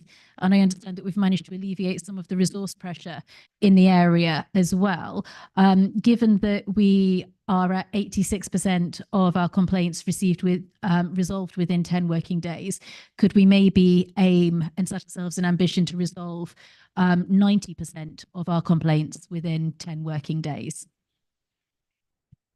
Thank you, Councillor Dennis. I'm going to look at Councillor Bryan. Do you want to refer Can those? I ask Chris to answer those? I hope you got them all. Oh, you might say that. Chris, are you happy to address those? Yes, no problem. Feel free to ask to repeat if you need to, because there was, I think, possibly 3 or possibly 4 questions there. Yeah, I'll try to split those out, but I may need a reminder if that's okay. Yeah. So the first point around stage 2s, I've got some notes here on those stage 2s. They were quite general across various service areas. Multiple service areas. You've got benefits, care line. There were 4 for environmental health. And there were various reasons why the complaints weren't justified. A customer withdrew one of those. We were found to have no fault, no maladministration, and one was a query around public spending. So they are varied. But the process on the customer relationship management system does ask the service manager or the person responding to the complaint for feedback, or if there's any learning that they have gathered from responding to the complaint. So there is feedback that we can go through, and hopefully those service area managers are taking on board those areas that need to be improved upon going forward. Can I be reminded of the second question, please? Sorry. Yeah, so it was the environmental health LGO complaint, and again, a reflection on why this escalated and whether perhaps there is something that we could have done to mitigate and prevent escalation. That's fine. I do have the details. I'm conscious that it is still open, so I'd be happy to speak to you outside of this meeting if that's okay, because I don't want to comment on anything that's still ongoing. Would that be okay? I don't want to put my foot in it. Yeah, no, that's fine. Excellent, thank you. And then it's just the note on the 3Cs table. Could you remind me of your question? Sorry. Yeah, so around comments, is it possible for the committee at some point maybe to possibly get a split out of the positive, negative and neutral treatment of comments, maybe just as a way of sense checking and making sure that we are logging the 3Cs according to the definitions that are in our policy. And then the other part of that was looking at the resolution targets. Can we aim to resolve complaints within 90% of complaints within 10 working days? Yeah, absolutely. Going forward, I'd be happy to include that detail on the comments or on any future reports. If the committee are interested in seeing that level of detail, that's no problem. And in relation to the percentage of stage ones resolved within 10 days, I have been taking a report to the leadership team on a quarterly basis. So believe that the information provided is cascading down to service managers, and hopefully we've seen an improvement on that percentage over the last year because of that. And obviously all the positive messages that we have around responding to complaints on time. I would love to see more complaints responded to. 90% is obviously a great target to look forward to, but it does, I think, come down to officer resource at the time, but it's certainly a message that we can push. Okay, thank you. Let's go to Councillor Tyson next, and if you've got multiple questions, I'll take one by one, if that's okay. No, I think I may only have one. Okay. I've got an observation to make, first of all, if that's allowed, just for the newer members. There's a really good section on the council website on the 3Cs policy, which explains about the steps between stage 1, stage 2, and the local government ombudsman complaints procedure. So take a look at that if you get a chance, if you haven't already managed to do so. But my question was about the performance summary, which this is all very interesting, and appreciate the work that's gone into it.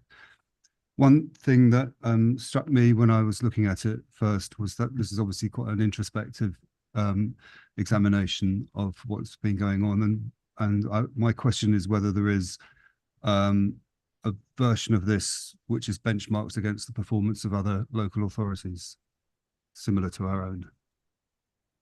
Yeah, thank you, Councillor Tyson. So just one moment, Chris. Val's requested to speak. So yes, we discussed this the other day, so I think Chris may have an answer. Oh, okay, you're just referring to it. Fine. Yeah, Chris, if you could speak on that then, please. Yes, no problem. So we started a benchmarking procedure last year with the other councils across the county. I'm part of a group of the other customer service managers within those councils, and I requested the benchmarking data from them for 22-23. And whilst I didn't receive data from all the councils, I do have that data available. And more recently, I've requested the data from 23-24. So that's being collated as we speak. So once I have that data, I'd be more than happy to share it with the committee. Thank you. Are there any further questions? John, did you want? You just asked it. Okay, fine. Thank you. Cool. Fine. So the only thing I was going to comment is, given this is an information note, I think it would be an idea to consider publishing within the members' information service so that all members have access to it.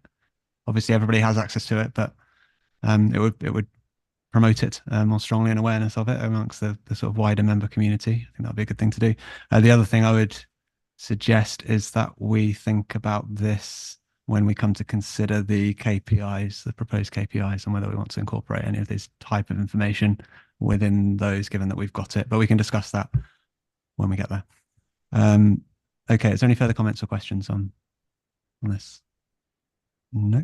Okay. Given this an information note and for noting only, I will thank Chris for your help with that.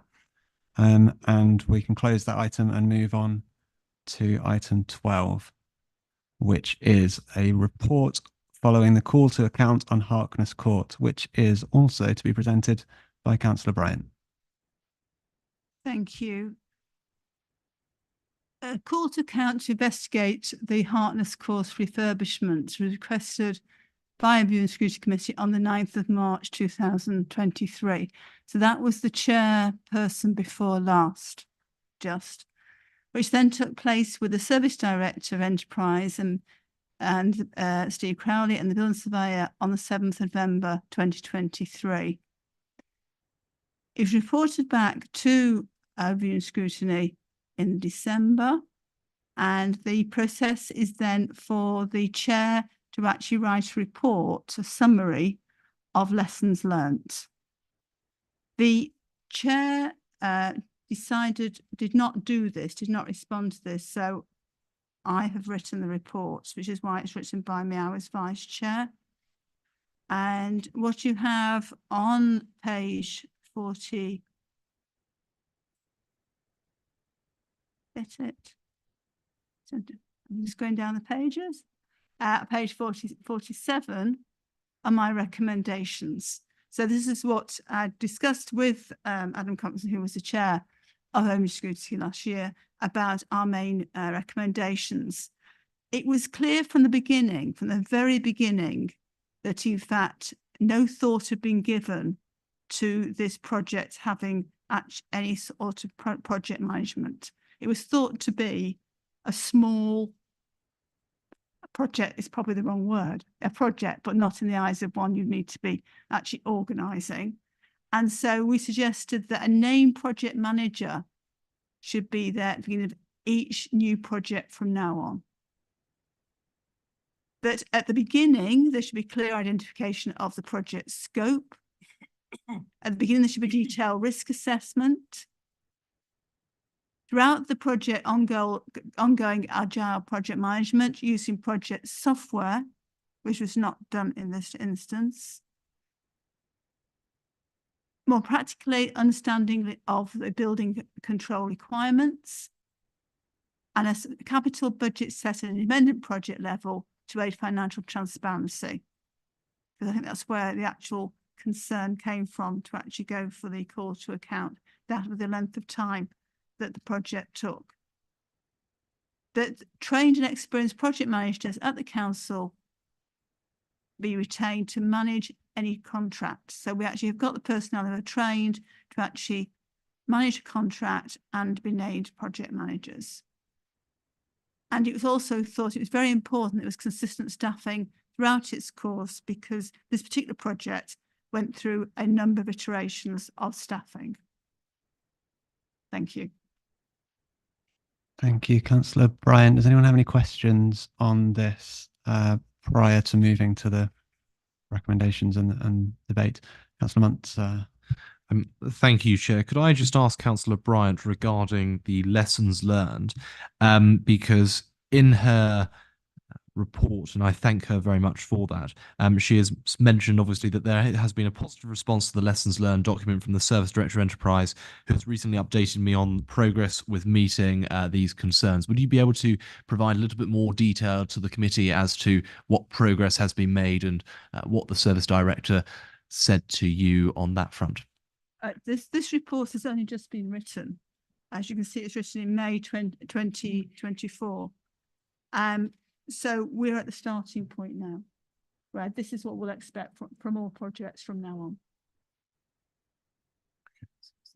So forgive me, you've mentioned there has been progress with meeting these concerns. What progress specifically has there been since you wrote the report in May 2024? We're talking 3 weeks ago. It was written very, very recently. Okay, so would it have been more appropriate perhaps to put that he will be meeting with you in the future to discuss the progress of which has been made, not there having been progress made already? When I spoke with the Director, Steve Crowley, he felt that there had been progress made already. Okay, I'll leave that there. Thank you. Thank you both. Councillor Dennis, any questions? Yeah, sorry. It was just a follow-on from Councillor Munster's question. Councillor Bryant mentioned that she met with Steve Crowley and he felt that progress had been made on the lessons learned. Did the Service Director expand or did you question him further on what the progress was that he felt had been made? Because I feel that the Service Director perhaps has had sight of the likely findings and lessons learned from this and might have been implementing those in the background maybe while this report was being written. So could you maybe expand on the conversation you had with Mr. Crowley? He didn't give examples. Okay. I'm going to go to Ian Cooper on this. Would you like me to comment on this? I can comment if you want me to, if it would help. If you're happy to, yeah, you've put your mic on. So. So project management does actually fall under my service director area in terms of the broad concept of it and how we manage it. So since this project, we have updated our project management guidance and made it clearer around what size of project is. So we have from small to large. Large is where you have member involvement, small is where you just kind of make sure it happens, you have project management in place, but a lower degree. We've also got a SIAS, so that's the Internal Audit Service review of project management going on at the moment. They are looking at that in 2 stages. One with recommendations which have already implemented around at the start of each year being clear what projects we've got. That's looking at our service plans, and in that we've got a tick box to say this is a project or this is not a project, because not everything in the service plan is a project. And the next stage of that will be looking at how well we've done in the past year at following that, and making sure that where we have had projects that have followed that project management methodology. I'm not saying it's to be perfect on that, but I think we're making progress around more and more things are going for that project management methodology compared to when this happened. Thank you. And any further questions? No? Okay. In that case, we'll go to the recommendation, and then we'll have any debate on that for further points to be made. Okay, the recommendation is that the committee note the content of the Vice Chair's report attached as Appendix A and endorse the findings included within. I'm happy to propose that. Can I have a seconder? Thank you, Tom. Councillor Tyson to second. Thank you. Is there any debate? Yeah, Councillor Manser. Thank you. I think having sat on the call to account, it was quite clear that there were significant failures in the early stages of this project, which then perpetuated themselves as the project progressed. I think obviously it's important that we have this call to account procedure to ensure that actually we are learning the lessons from where there have been significant failures, and there, as you can see quite clearly in the report, there have been a number of systemic and serious failures. I certainly think that we need to make sure that we're utilising the call to account procedure an awful lot more. I think it's really important, as well as obviously the task and finish groups, to ensure that we are ensuring that we're learning from any mistakes that this authority makes. But equally as well, it may be useful at some stage to get the service director of enterprise. Of course, Mr. Cooper has already specified some of the lessons of which have been learned and the policies of which have been implemented subsequently. But it might be a useful idea to actually get the relevant officer to appear before the committee to provide an update to actually ensure that this report hasn't been forgotten, and that it is certainly going to be forming part of the current working culture of the council. Thank you, Councillor Munster. And yet, just on that point, on the work programme, there is already an item to be scheduled around an enterprise service area update. And I think that we ought to consider that later when we come to it. I agree, for what it's worth. Does anybody have any further comment for the debate? No, well, I would just say then, because I was there as well, it's actually quite a difficult call to account to conduct, I felt at the time, because of the time that had elapsed between the start of the project or the initiative or whatever we want to term it, and when the call to account was held, meant that many of the people involved at that time were no longer in post to answer the questions that we had. I think, as Ian Cooper's outlined, many of the recommendations had already been implemented, particularly around the project management and the improvements that we've seen there. And we're about to move on to an item which sort of demonstrates the progress that's been made in that area in terms of the council delivery plan.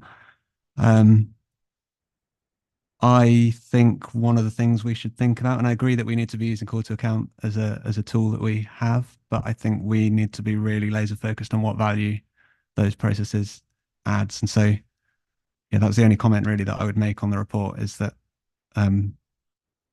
to recommend to us really to strongly consider how we use this going forward so that we can actually add value, rather than it being a sort of purely retrospective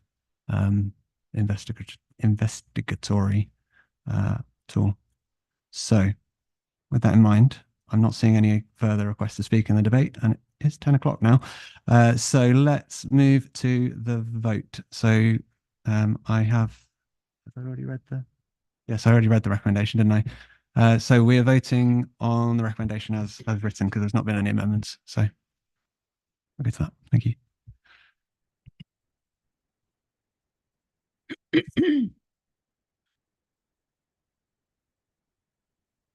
Thank you, Chair. That motion is carried. Thank you, Caroline. So we will now move to item 13, which is the Q4 Council Delivery Plan update, and that is to be presented by Ian Cooper. Thank you, Chair. So the council delivery plan sits underneath the council plan. It is the key projects that help deliver the council plan.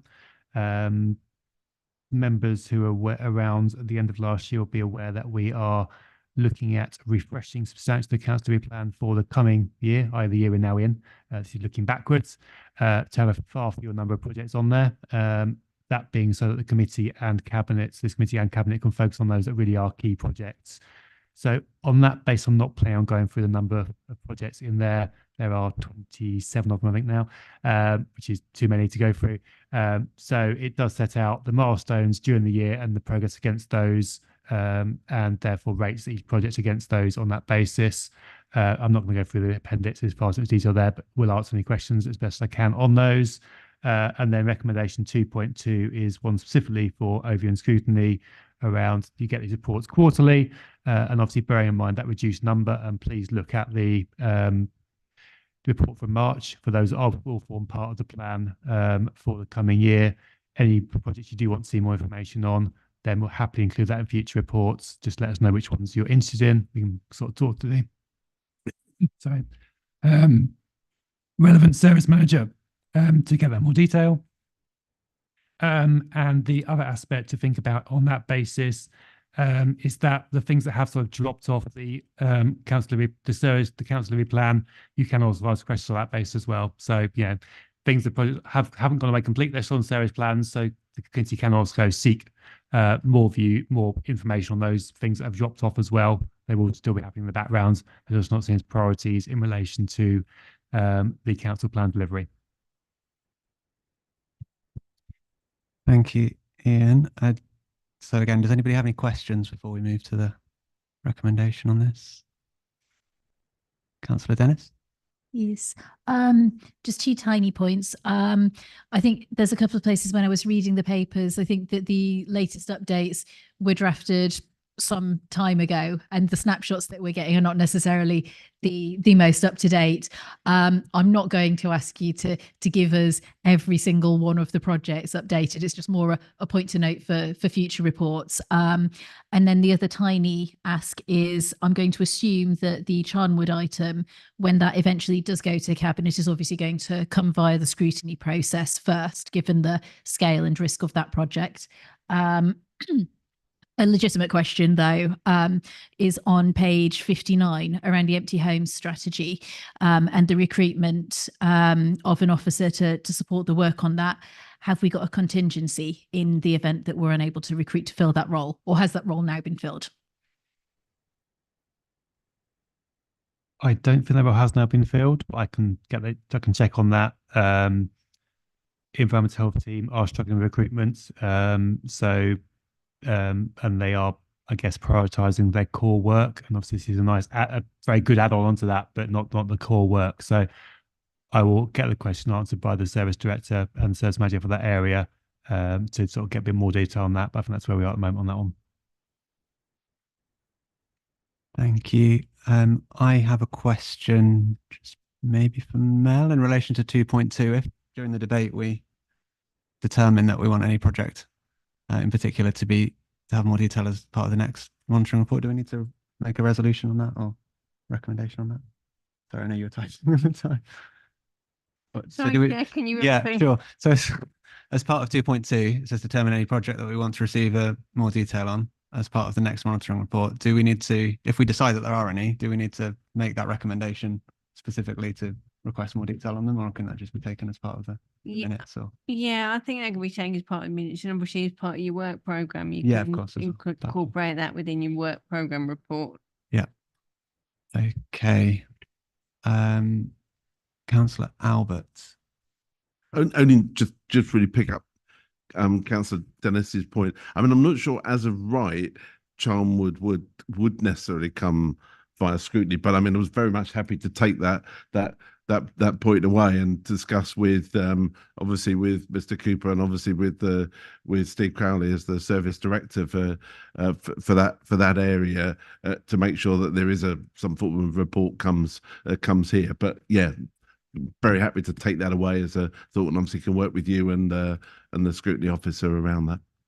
Thank you. Councillor Munster, do you have a question? before we move on? It could be perceived as a question. Okay.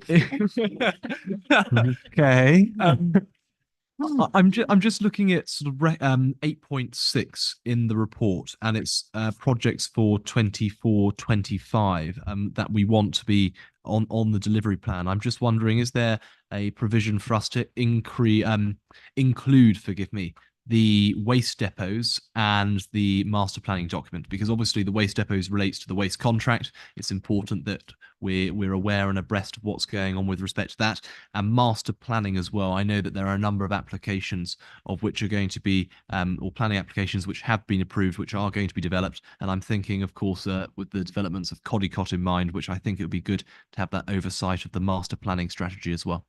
Is that something that could be included, Chair? Thank you, Councillor Munster. I'm going to put that to Ian. Maybe you can give some context about the prioritisation and how that might. Yeah, that'll be, that. as you're aware, we went through a kind of prioritisation exercise to get to this point about having these projects on there, which went via both this committee and to Cabinet. In respect to the waste depots, we need to get the lease assigned for the Letchworth depot, and that's an ongoing bit of work which we're looking to finalise very soon. And then beyond that, the plans around a future waste depot on a different site are not sufficiently advanced and not looking currently that will move very far forward in the near future to make it worthwhile having a continuous update on them. As that changes, if we get to a point where we have got a sort of more of a plan around that, I think it should come back onto the council plan, because yes, you're right, it's quite a big capital spend when that happens. But at the moment, I don't think it'd be worth having the updates, and better to focus on these projects here. On the master planning work, I'd need to go back and remind myself what we kind of concluded on in relation to some of the planning items, because we obviously did discuss what planning items would go on the council plan and what wouldn't. And that was linked back to kind of the various implications. So I think we could probably recommend that into Cabinet to consider whether that should go back on there, probably at Q1 when you do the report then. And that's obviously, but the guidance has always been that the council plan can evolve over time, but it is that bit around making sure that it is still focused on the key projects, so we don't end up back with 27 projects again, because I think there's quite a good manageable number there. If we have 27 again, that's too many, and just kind of keeping a bit of control on that. Councillor Munster, do you have a follow-up? Yeah. Just with respect to the waste depots, obviously we've got the leisure contract coming forward, which should be implemented in May 2025. Will that have any implication or impact on the implementation of that contract? So we need to get the lease signed for Letchworth Depot. Yeah. That's in progress and should be completed very soon. We're looking to do that before we award the contract. The actual potential for a new waste depot does not have any direct implications to the award of that contract. It is not necessary at this point to have a new waste depot. It is something for the future, as obviously the population increases. You get to a point where the Letchworth depot ceases to not be viable. At the moment, that's not in the near future. Thank you. I just have one question, and I'm reluctant to ask it. I'm going to anyway. The mechanism for reviewing what is on the council delivery plan and what is not, and as these new projects emerge, could you explain what that is? And I'm conscious that this is the new process so it may not be fully formed yet, but if you could just give whatever information you have on that. Yes, Chair. So as part of the choosing of those projects in 8.6, we did develop a project prioritisation tool. So that will be used as part of it. We can obviously evolve that tool over time. Obviously, we do have now kind of a different administration since the election, so there will be a new council plan. So I think part of that discussion will also feed into what, as it's linked to the council plan, if you have a new council plan, you need to therefore look at the projects to support that. So I think there will be some evolutions of this in the near future to kind of factor in both of those. But yeah, I think the tool we had and set up will be the sort of primary way of kind of just testing out what should go on and what should be off in the council delivery plan. I think that makes complete sense. I guess my question was around what's the sort of trigger for considering something to be added? Like, is it a periodic thing that you're going to be doing, or is it, is it up to the service director or the cabinet member to put their thing forward for consideration on the plan? Because I can imagine they might not be inclined to do that if it means more scrutiny. I don't know, but just suggesting. Yeah, is there a sort of gated process whereby the content of the plan is reviewed as opposed to just sort of what's on it now? Because it will need to evolve necessarily, as you say. Yeah, so obviously we have the formal annual refresh of it, which is agreed each year, but certainly quarterly reports act as an opportunity to refresh as well. So next report will be in September. So that'll provide an opportunity both, I guess, overview and scrutiny and cabinet to think about what's on there and if it's still kind of fit for purpose. And then as part of that, we can then put any ideas through that process to test them out, see if they kind of meet the relevant criteria. Yeah. Okay. Thank you. And would it be possible for you to share that prioritization matrix with members of the committee? Is that something you're happy to do? Yes, of course. I will send that around again. It's attached to the minutes from one of the meetings back last year, but you're happy to send that around to the current members just so they know where it is. Yeah. Obviously, the makeup of the committee is very different. I'm very familiar with it because I was involved in drafting it. But yeah, thank you. Okay, right. Any further questions? No. Okay, perfect. So we will move to the recommendations then, which are that 2.1 Overview and Scrutiny Committee comment on the Council Delivery Plan Q4 monitoring report, including the recommendations made to Cabinet, i.e. that Cabinet notes the progress against Council projects as set out in the Council Delivery Plan, Appendix A, including new milestones and changes to milestone dates, and that Cabinet note the completion in Q4 of the projects detailed in paragraph 8.5. And 2.2, the Overview and Scrutiny Committee determine any project that they want to receive more detail on as part of the next monitoring report. I will propose that again. Can I have a seconder, please? Yeah, thank you, Councillor Tyson. Is there any debate? Not seeing any debate. Okay, thank you. Right, we'll move to the vote then on that, please. Thank you.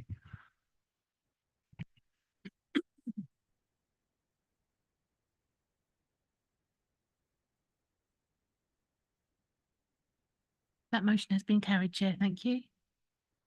Thank you, Caroline. Okay, well, in that case, we will move to item 14, which is the key performance indicators. And again, Ian Cooper to present, please. Thank you.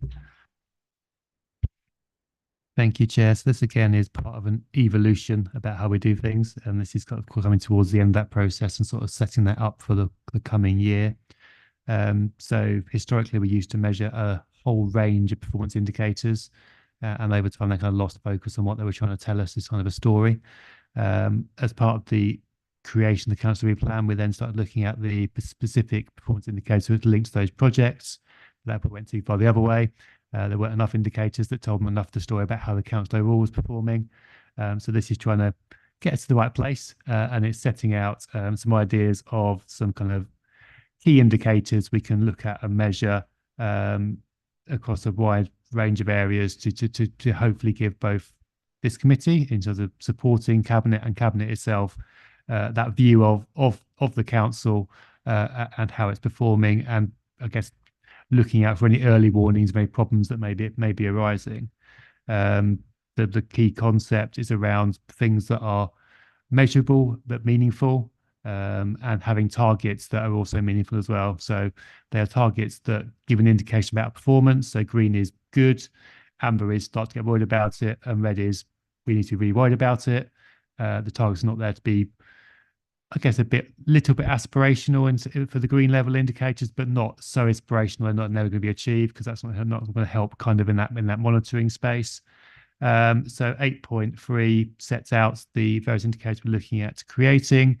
It picks out some of the indicators from the report we just heard from Councillor Bryant and Chris Jeffrey. This will be received by yourselves and Cabinet on a quarterly basis, and then it should be supported by the further detail that Chris can provide on the sort of half-yearly basis. So that's why it's kind of a bit more summarised in that report. But yeah, the idea is it picks out some of those key ones there, both in the customer services and in customer feedback. staff are a really important resource to the council. They're our biggest area of expenditure, and also make sure things get done. So we need to consider how we are doing with our staffing. So staff wellbeing is around making sure our staff are well and fit and able to do the work that we want them to do.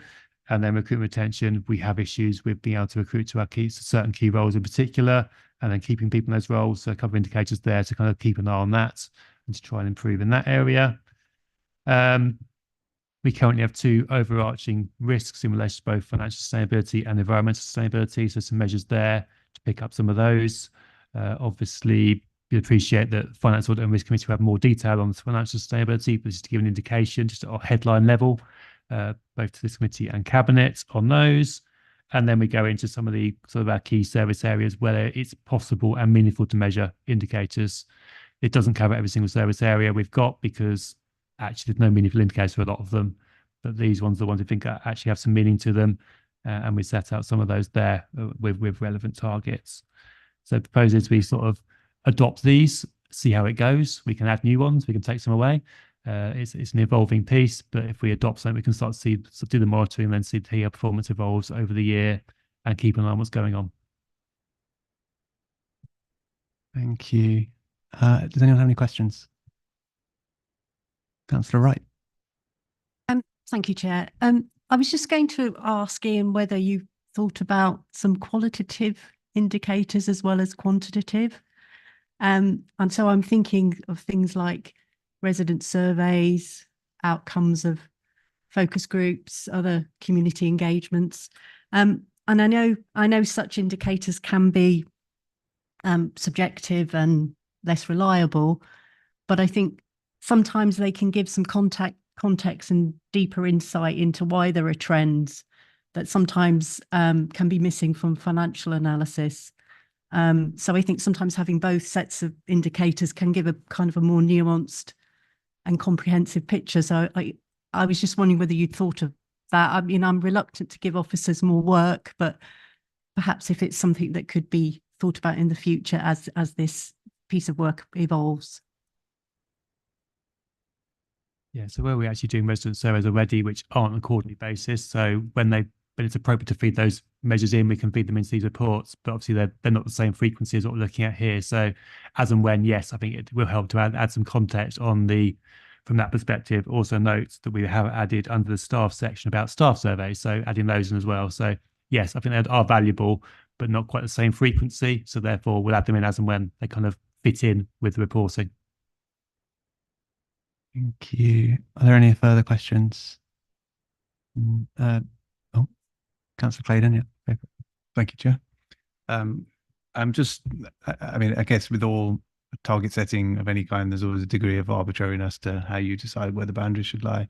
I'm just wondering, again, whether there might be scope for benchmarking or whether these are can be compared to any level kind of best practice or any reference point that might help to give more substantive meaning to some of the targets or brackets that we're using here. I think it's something we can look into. I mean, some of them are not unique measures, but are unique circumstances for the council. So therefore comparing them just doesn't work. I mean, just looking at a couple that I'm kind of particularly interested from a finance perspective, we've got the ones around percentage of council tax collected and NGR collected. Actually, every authority measures that and looks at that, but it's depending on local circumstances. Our residents are very good at paying their council tax, and we've got a very good collection rate for council tax. So benchmarking against other council rates that less good is not going to be worth doing.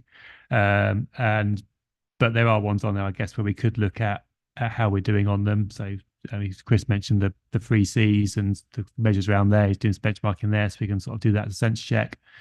At the moment, the indicators are based on kind of performance currently, and looking at that and determining, is that green level okay? And if the green level is okay, set a target based on that kind of performance. If we're concerned about that currently, then set that indicator to improve on it. So that's where we've kind of come from so far. But yeah, there is scope to, as we evolve this, to look at benchmarking and then think about how we use it to improve. But as I said, the indicators here around amber and red are take action on it. So I'd be wary of using it as a way of driving improved performance. That's actually a separate way of getting there. But being mindful of what the benchmark data is telling us as well. Yes. Yeah, I was particularly looking at things like the staff wellbeing measures, losing days lost to short-term absence and things like that. That seems like something that's quite difficult to figure out what a sort of a reasonable level, or, what you might consider to be a level that's cause concern. Obviously, you can look back at historical data where available, but how can you determine what's the level that you want to see in areas like that?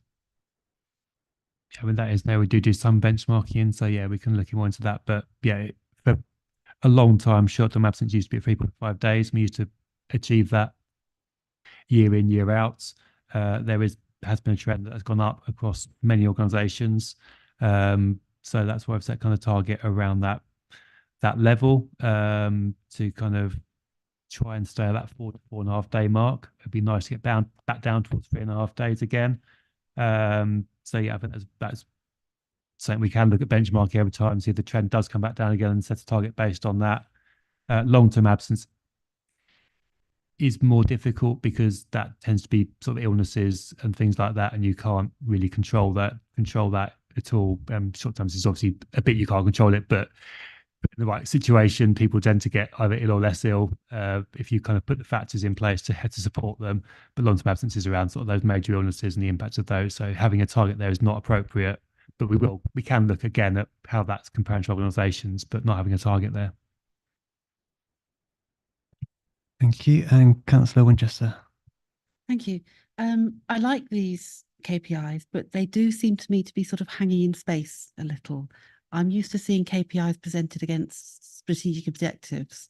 So although benchmarking is a nice idea, I'm not sure. I think it helps in interpreting the direction of or a trend to see what the aim is, even if a target isn't set. If I've considered, for example, staff well-being, I might say that my strategic objective was for my staff to be happy, well supported and comfortable, and that this KPI is a canary in the coal mine for that being not the case. So it might help with the reporting of that to kind of put those strategic objectives or assumptions around it as to why these have been picked and what they're indicating. Yeah, that's just a suggestion. Thank you. Yes, have that on board. That makes sense as to why, yeah, set in the context of them and present them. That makes a lot of sense. Okay, any further questions from members? Okay, I would just like to ask two questions. One of them is similar to something I mentioned earlier. So is it possible that these KPIs could also be published to the Member Information Service as well as to the overview and scrutiny? Is there any reason not to do that? No, we'll do that. And there will also be, we'll develop a report to go into IdeaGem, which is our risk management software, which all members have access to. And we'll put out the details of that to all members of both this committee and FAR and Cabinet in particular, how to access that. And then that provides live information on our performance indicators as well. Okay, thanks. And then my second question is a bit more substantive. So many of these measures are obviously very internal to the council, and it's a good reason for that. They're presumably easy to access. I'm conscious that a lot of our residents, their main interface with the council isn't with the council directly, it's with some of our service providers, so the waste contract provider and the leisure providers. Would it be possible to include further performance metrics on their customer service or their contract provision as part of this? I know we've got percentage of household waste recycled and the number of visitors, but anything around net promoter score or some kind of customer satisfaction metrics in those spaces that they all may already be collecting. What's our position in regard to that? Happy to talk to the relevant service areas around what might be possible in that space. In terms of waste, the main metric we could used to have is around percentage of missed bins. Yeah, that's kind of a fairly core metric, I guess. We could start to look at whether that's worth adopting it in here. It's been relatively stable recently, but obviously we're going to enter a new contract and some service changes, so potentially they could incorporate that. during that period at the very least. So I'll talk to service manager and service directors in those sort of leisure and grounds maintenance and those and leisure areas, see if there's anything we can add into there around performance. Thank you. Any further questions? No. Okay, right. In that case, we'll move to the recommendation, which is that the overview and scrutiny recommend to Cabinet that the performance indicators set out in paragraph 8.3 be adopted for 2024 to 25. Is there any debate on that? No. Yeah, okay. Councillor Wright Mason. Yeah. Oh, sorry. Do we need to close that now? Yeah. Thank you, Tom. Yeah, sorry, just for a moment then, Councillor Wright Mason. That's okay. I will propose this, and Tom, do you want to? Thank you. Yeah. Okay, that's done. Now we'll go to Councillor Wright Mason. No worries. It's all been covered, and I appreciate it does say that when timing is relevant, we'll add the results from staff surveys. But I just think really important to reiterate, in my view, I think sort of staff recruitment and retention, sort of staff satisfaction measures are really, really important. So obviously, as this is evolving, I would like to just stress. I think it's very important to include that around the recruitment and retention metrics. Thank you. I would like to go a bit further than that, I think, if you will indulge me. Just to make sure that we make these recommendations and that they're tracked through our decision process, I would like to propose 2 additional recommendations here. One of them is that we recommend that Cabinet continue to consider adding additional KPIs on performance of key suppliers and staff satisfaction measures. So I'll take that as 2.2, and then 2.3 that these key performance indicators are published to the member information service at the same time as they're made available to Cabinet. So those are the amendment. That's the amendment I'd like to put forward. Can I have a seconder for that? Yeah, Daniel Wright Mason. Thank you. Okay, is there any debate on that amendment? No. Okay. Right. In that case, we can move to the vote on the amendment. And we'll take them together, I think, because I haven't heard any dissent. So yeah, if we can vote on those amendments. Actually, do I need to do that? Because I've amended it now. Anyway, right.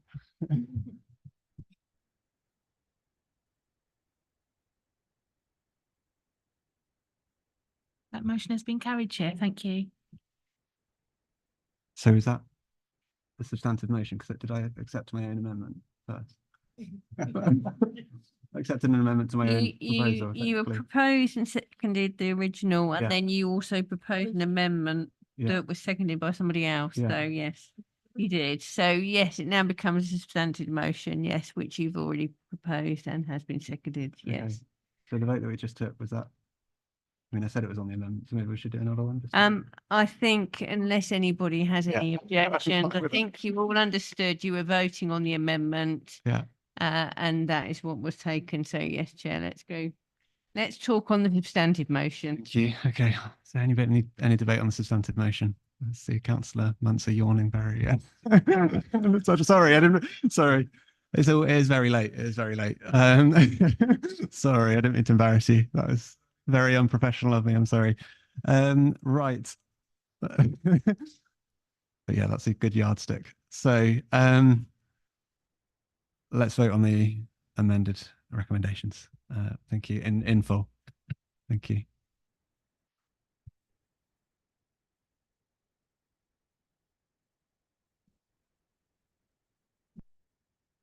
That motion is carried, Chair. Thank you.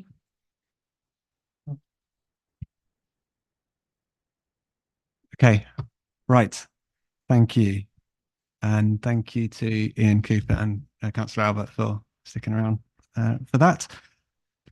We'll now move back to item 9, which is the resolutions. A minute. Of the Overview and Scrutiny Committee, and our Scrutiny Officer, Jeevan Mann, to present, please. Thank you, Chair. There was one open referral made to Cabinet, being the update for the Council Delivery Plan in 2023-24 and projects for 24-25. The referral was considered at Cabinet on 19th of March 2024.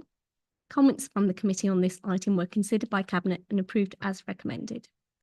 There were 2 other resolutions on the report. These were marked as complete to be removed, and these will now be closed. With regards to Idogen, the training is available on Grow Zone under members training, should members want to do it.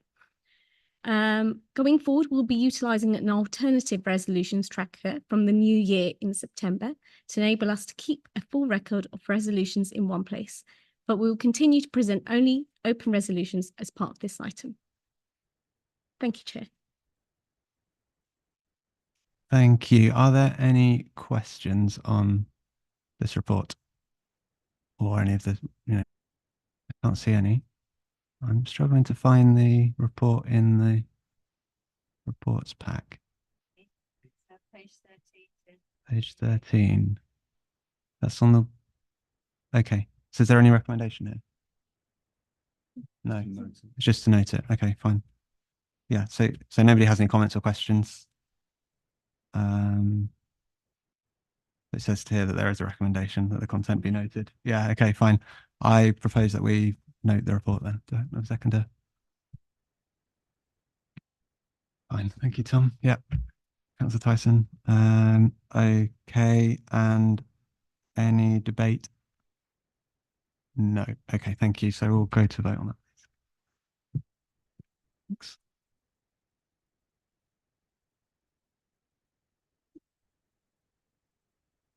And that vote is carried, Chair. Thank you. Okay, and so we will move to the final item on the agenda this evening, which is the Overview and Scrutiny Work Programme. And again, our Scrutiny Officer, Jeevan Mann, to present, please. Thank you, Chair. Just a short update from me this evening. The work programme has been compiled from the report cycle for plan actions from the LGA peer review and conversations with the Chair, Vice Chair and relevant officers. The LGA review actions are now included as appendices C to this report so that members can review the progress of actions. The actions have been discussed with the Chair and Vice Chair of Overview and Scrutiny Committee with a view for me to begin work on addressing these. We currently have the following scheduled on the work programme: Safeguarding Report in September, Crime and Disorder Matters for January 2025, Draft Annual Report of Overview and Scrutiny for Civic Year 24-25 for March 2025. Other items yet to be scheduled include green spaces, enterprise service area updates, implementation of the leisure contract. Any suggested topics for the work programme would be greatly appreciated and can be raised in this meeting or to the Chair, Vice Chair, or by emailing the Scrutiny Officer mailbox, and I will begin to look into these with a view to begin canvassing people to represent at future meetings. That's all from me, Chair. Thank you, Jeevan. And I will just add that in terms of the corporate challenge actions, which I think were part of this agenda item, yeah, we've put together the draft scrutiny charter, which has been circulated informally. Thank you for those of you who have given your feedback on that already. I'd encourage you to do so. I'm hoping that we'll be in a position to debate and potentially adopt that at the next meeting in a couple of weeks' time. The other item that we have discussed around the enterprise service area updates, I think we should look to schedule for September.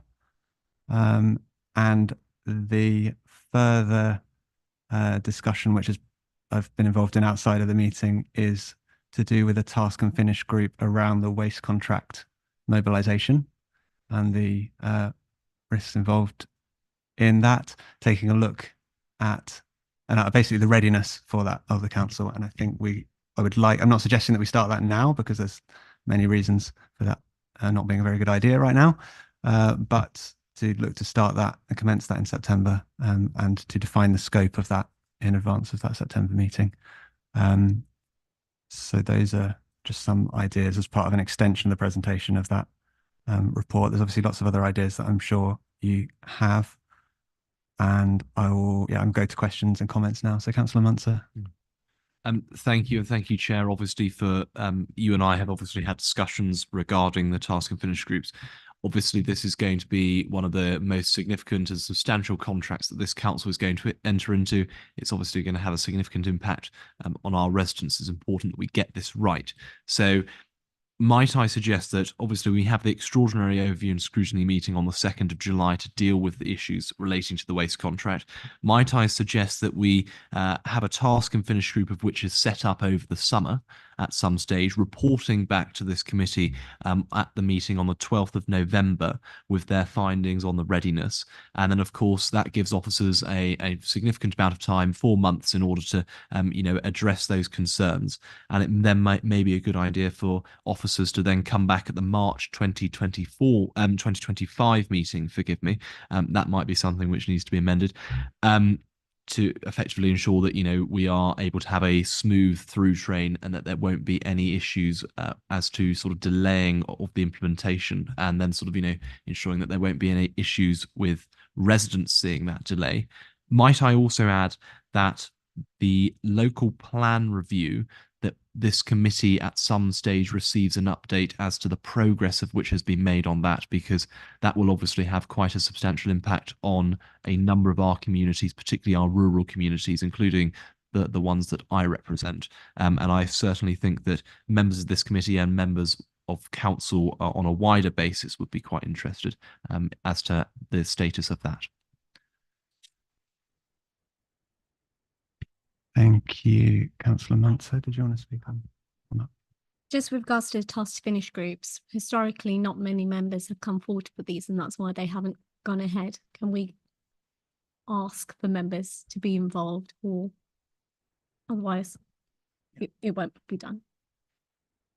Yeah, so I think that suggestion makes sense that you've put forward. Perhaps people can mull that over in the next couple of weeks and we can talk about it as part of the work programme at the extraordinary meeting. Is that feasible? Yeah, okay. Do you have a reply to that? Oh.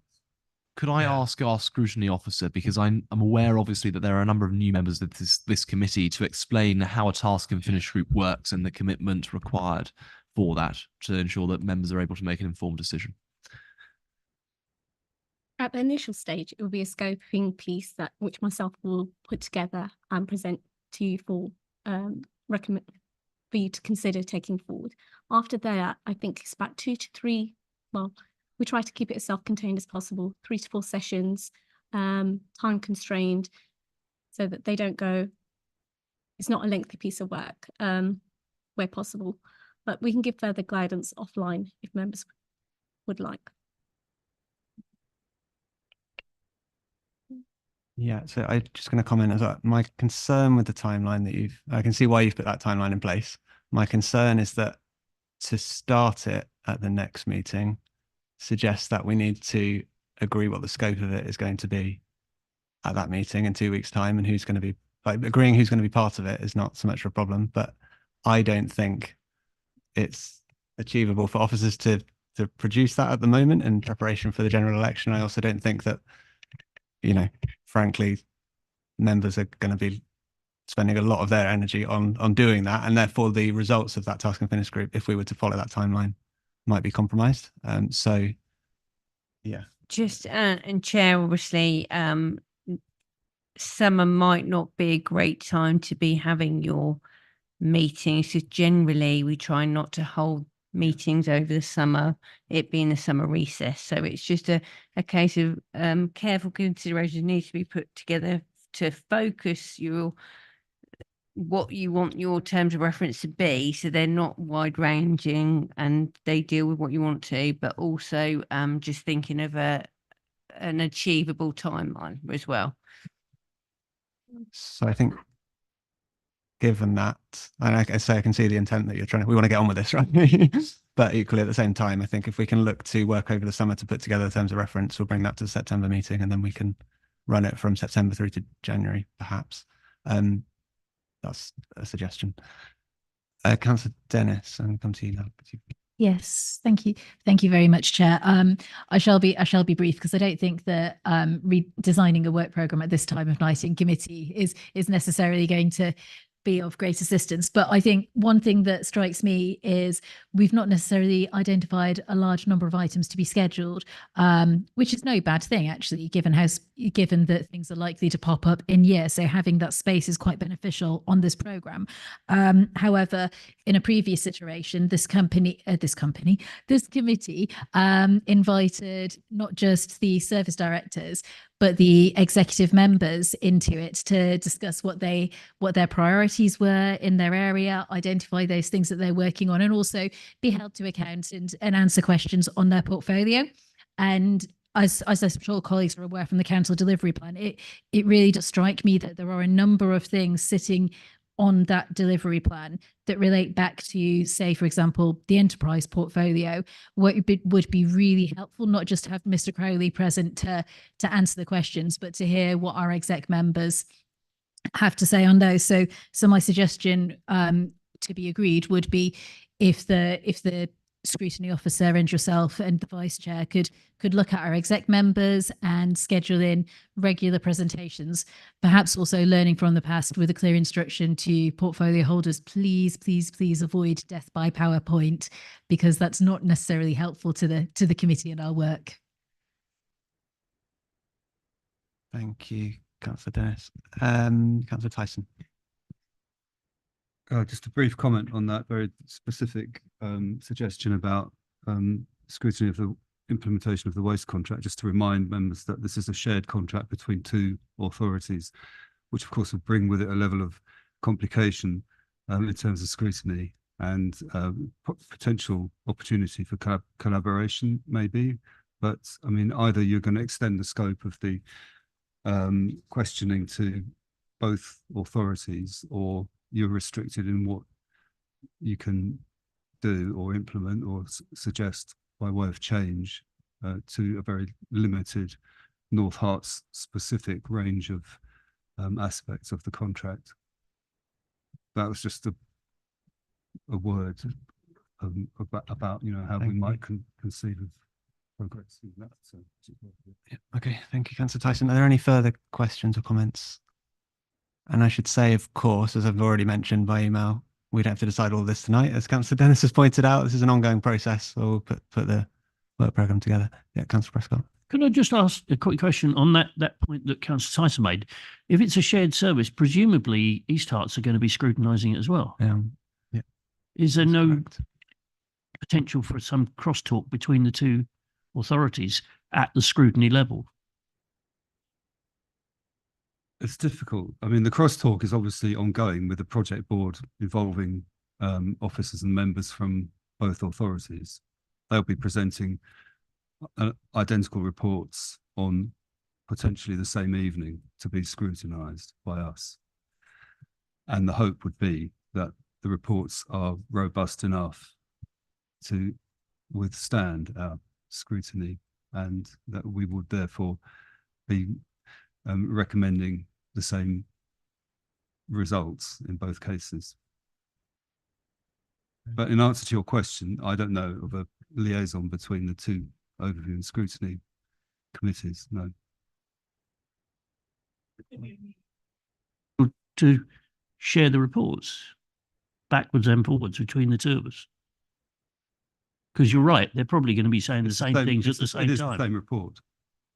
Oh, it is exactly the same. Oh, right. Okay. There may be tiny variations in my experience of having been the deputy member for waste last year in the reports that may be specific to the two separate authorities, but I think they're all contained in the same report anyway. Councillor Munzer. I think Councillor Tyson does raise quite a good point here. The fact is that this is, a shared waste contract. I think the only concern that I would have is that there is no institution of which has been established in order to facilitate such cross-district cooperation as to scrutiny. I think that if we If we can, of course, have that, then that'd be absolutely superb. Having that sort of the difference of experience is obviously probably going to be a good thing, but equally as well, I'd be apprehensive to delay or off-put simply because we would have to work with them. Of course, any sort of findings that which we make certainly could be shared with East Herts and certainly would be encouraged to do so. But I think we would be letting our residents down if we didn't ensure that the implementation side of things from North Herts, from this authority, wasn't in the best of condition and ready. If you can sort of see where I'm going from on that respect. So I think what we should do with this is explore the possibility of that task and finish group being, across the two. I don't know how feasible that is, and I don't want to commit to that right now, but I think we should explore it, the possibility of it, because it will obviously complicate the terms of reference to some extent. But yeah, I think that's something we should take out of the meeting to see how feasible that is. Are there any further questions? As I say, the inbox is always open if you want to get in touch afterwards. I do have a lot of other ideas for what to add to these. I didn't put them forward because I wanted to hear what you all had to say and not prejudice that. But yeah, okay. If there's no further questions, then in that case, I will recommend that the content of the Overview Scrutiny Committee work programme be noted. Can I have well, I propose it. Can I have a seconder? Yep, thank you, Tom. Cheers. And we'll move to the debate. Is there any debate? No. Okay, your mic's on. No. Okay, fine. Right, let's move to the vote then. Thank you.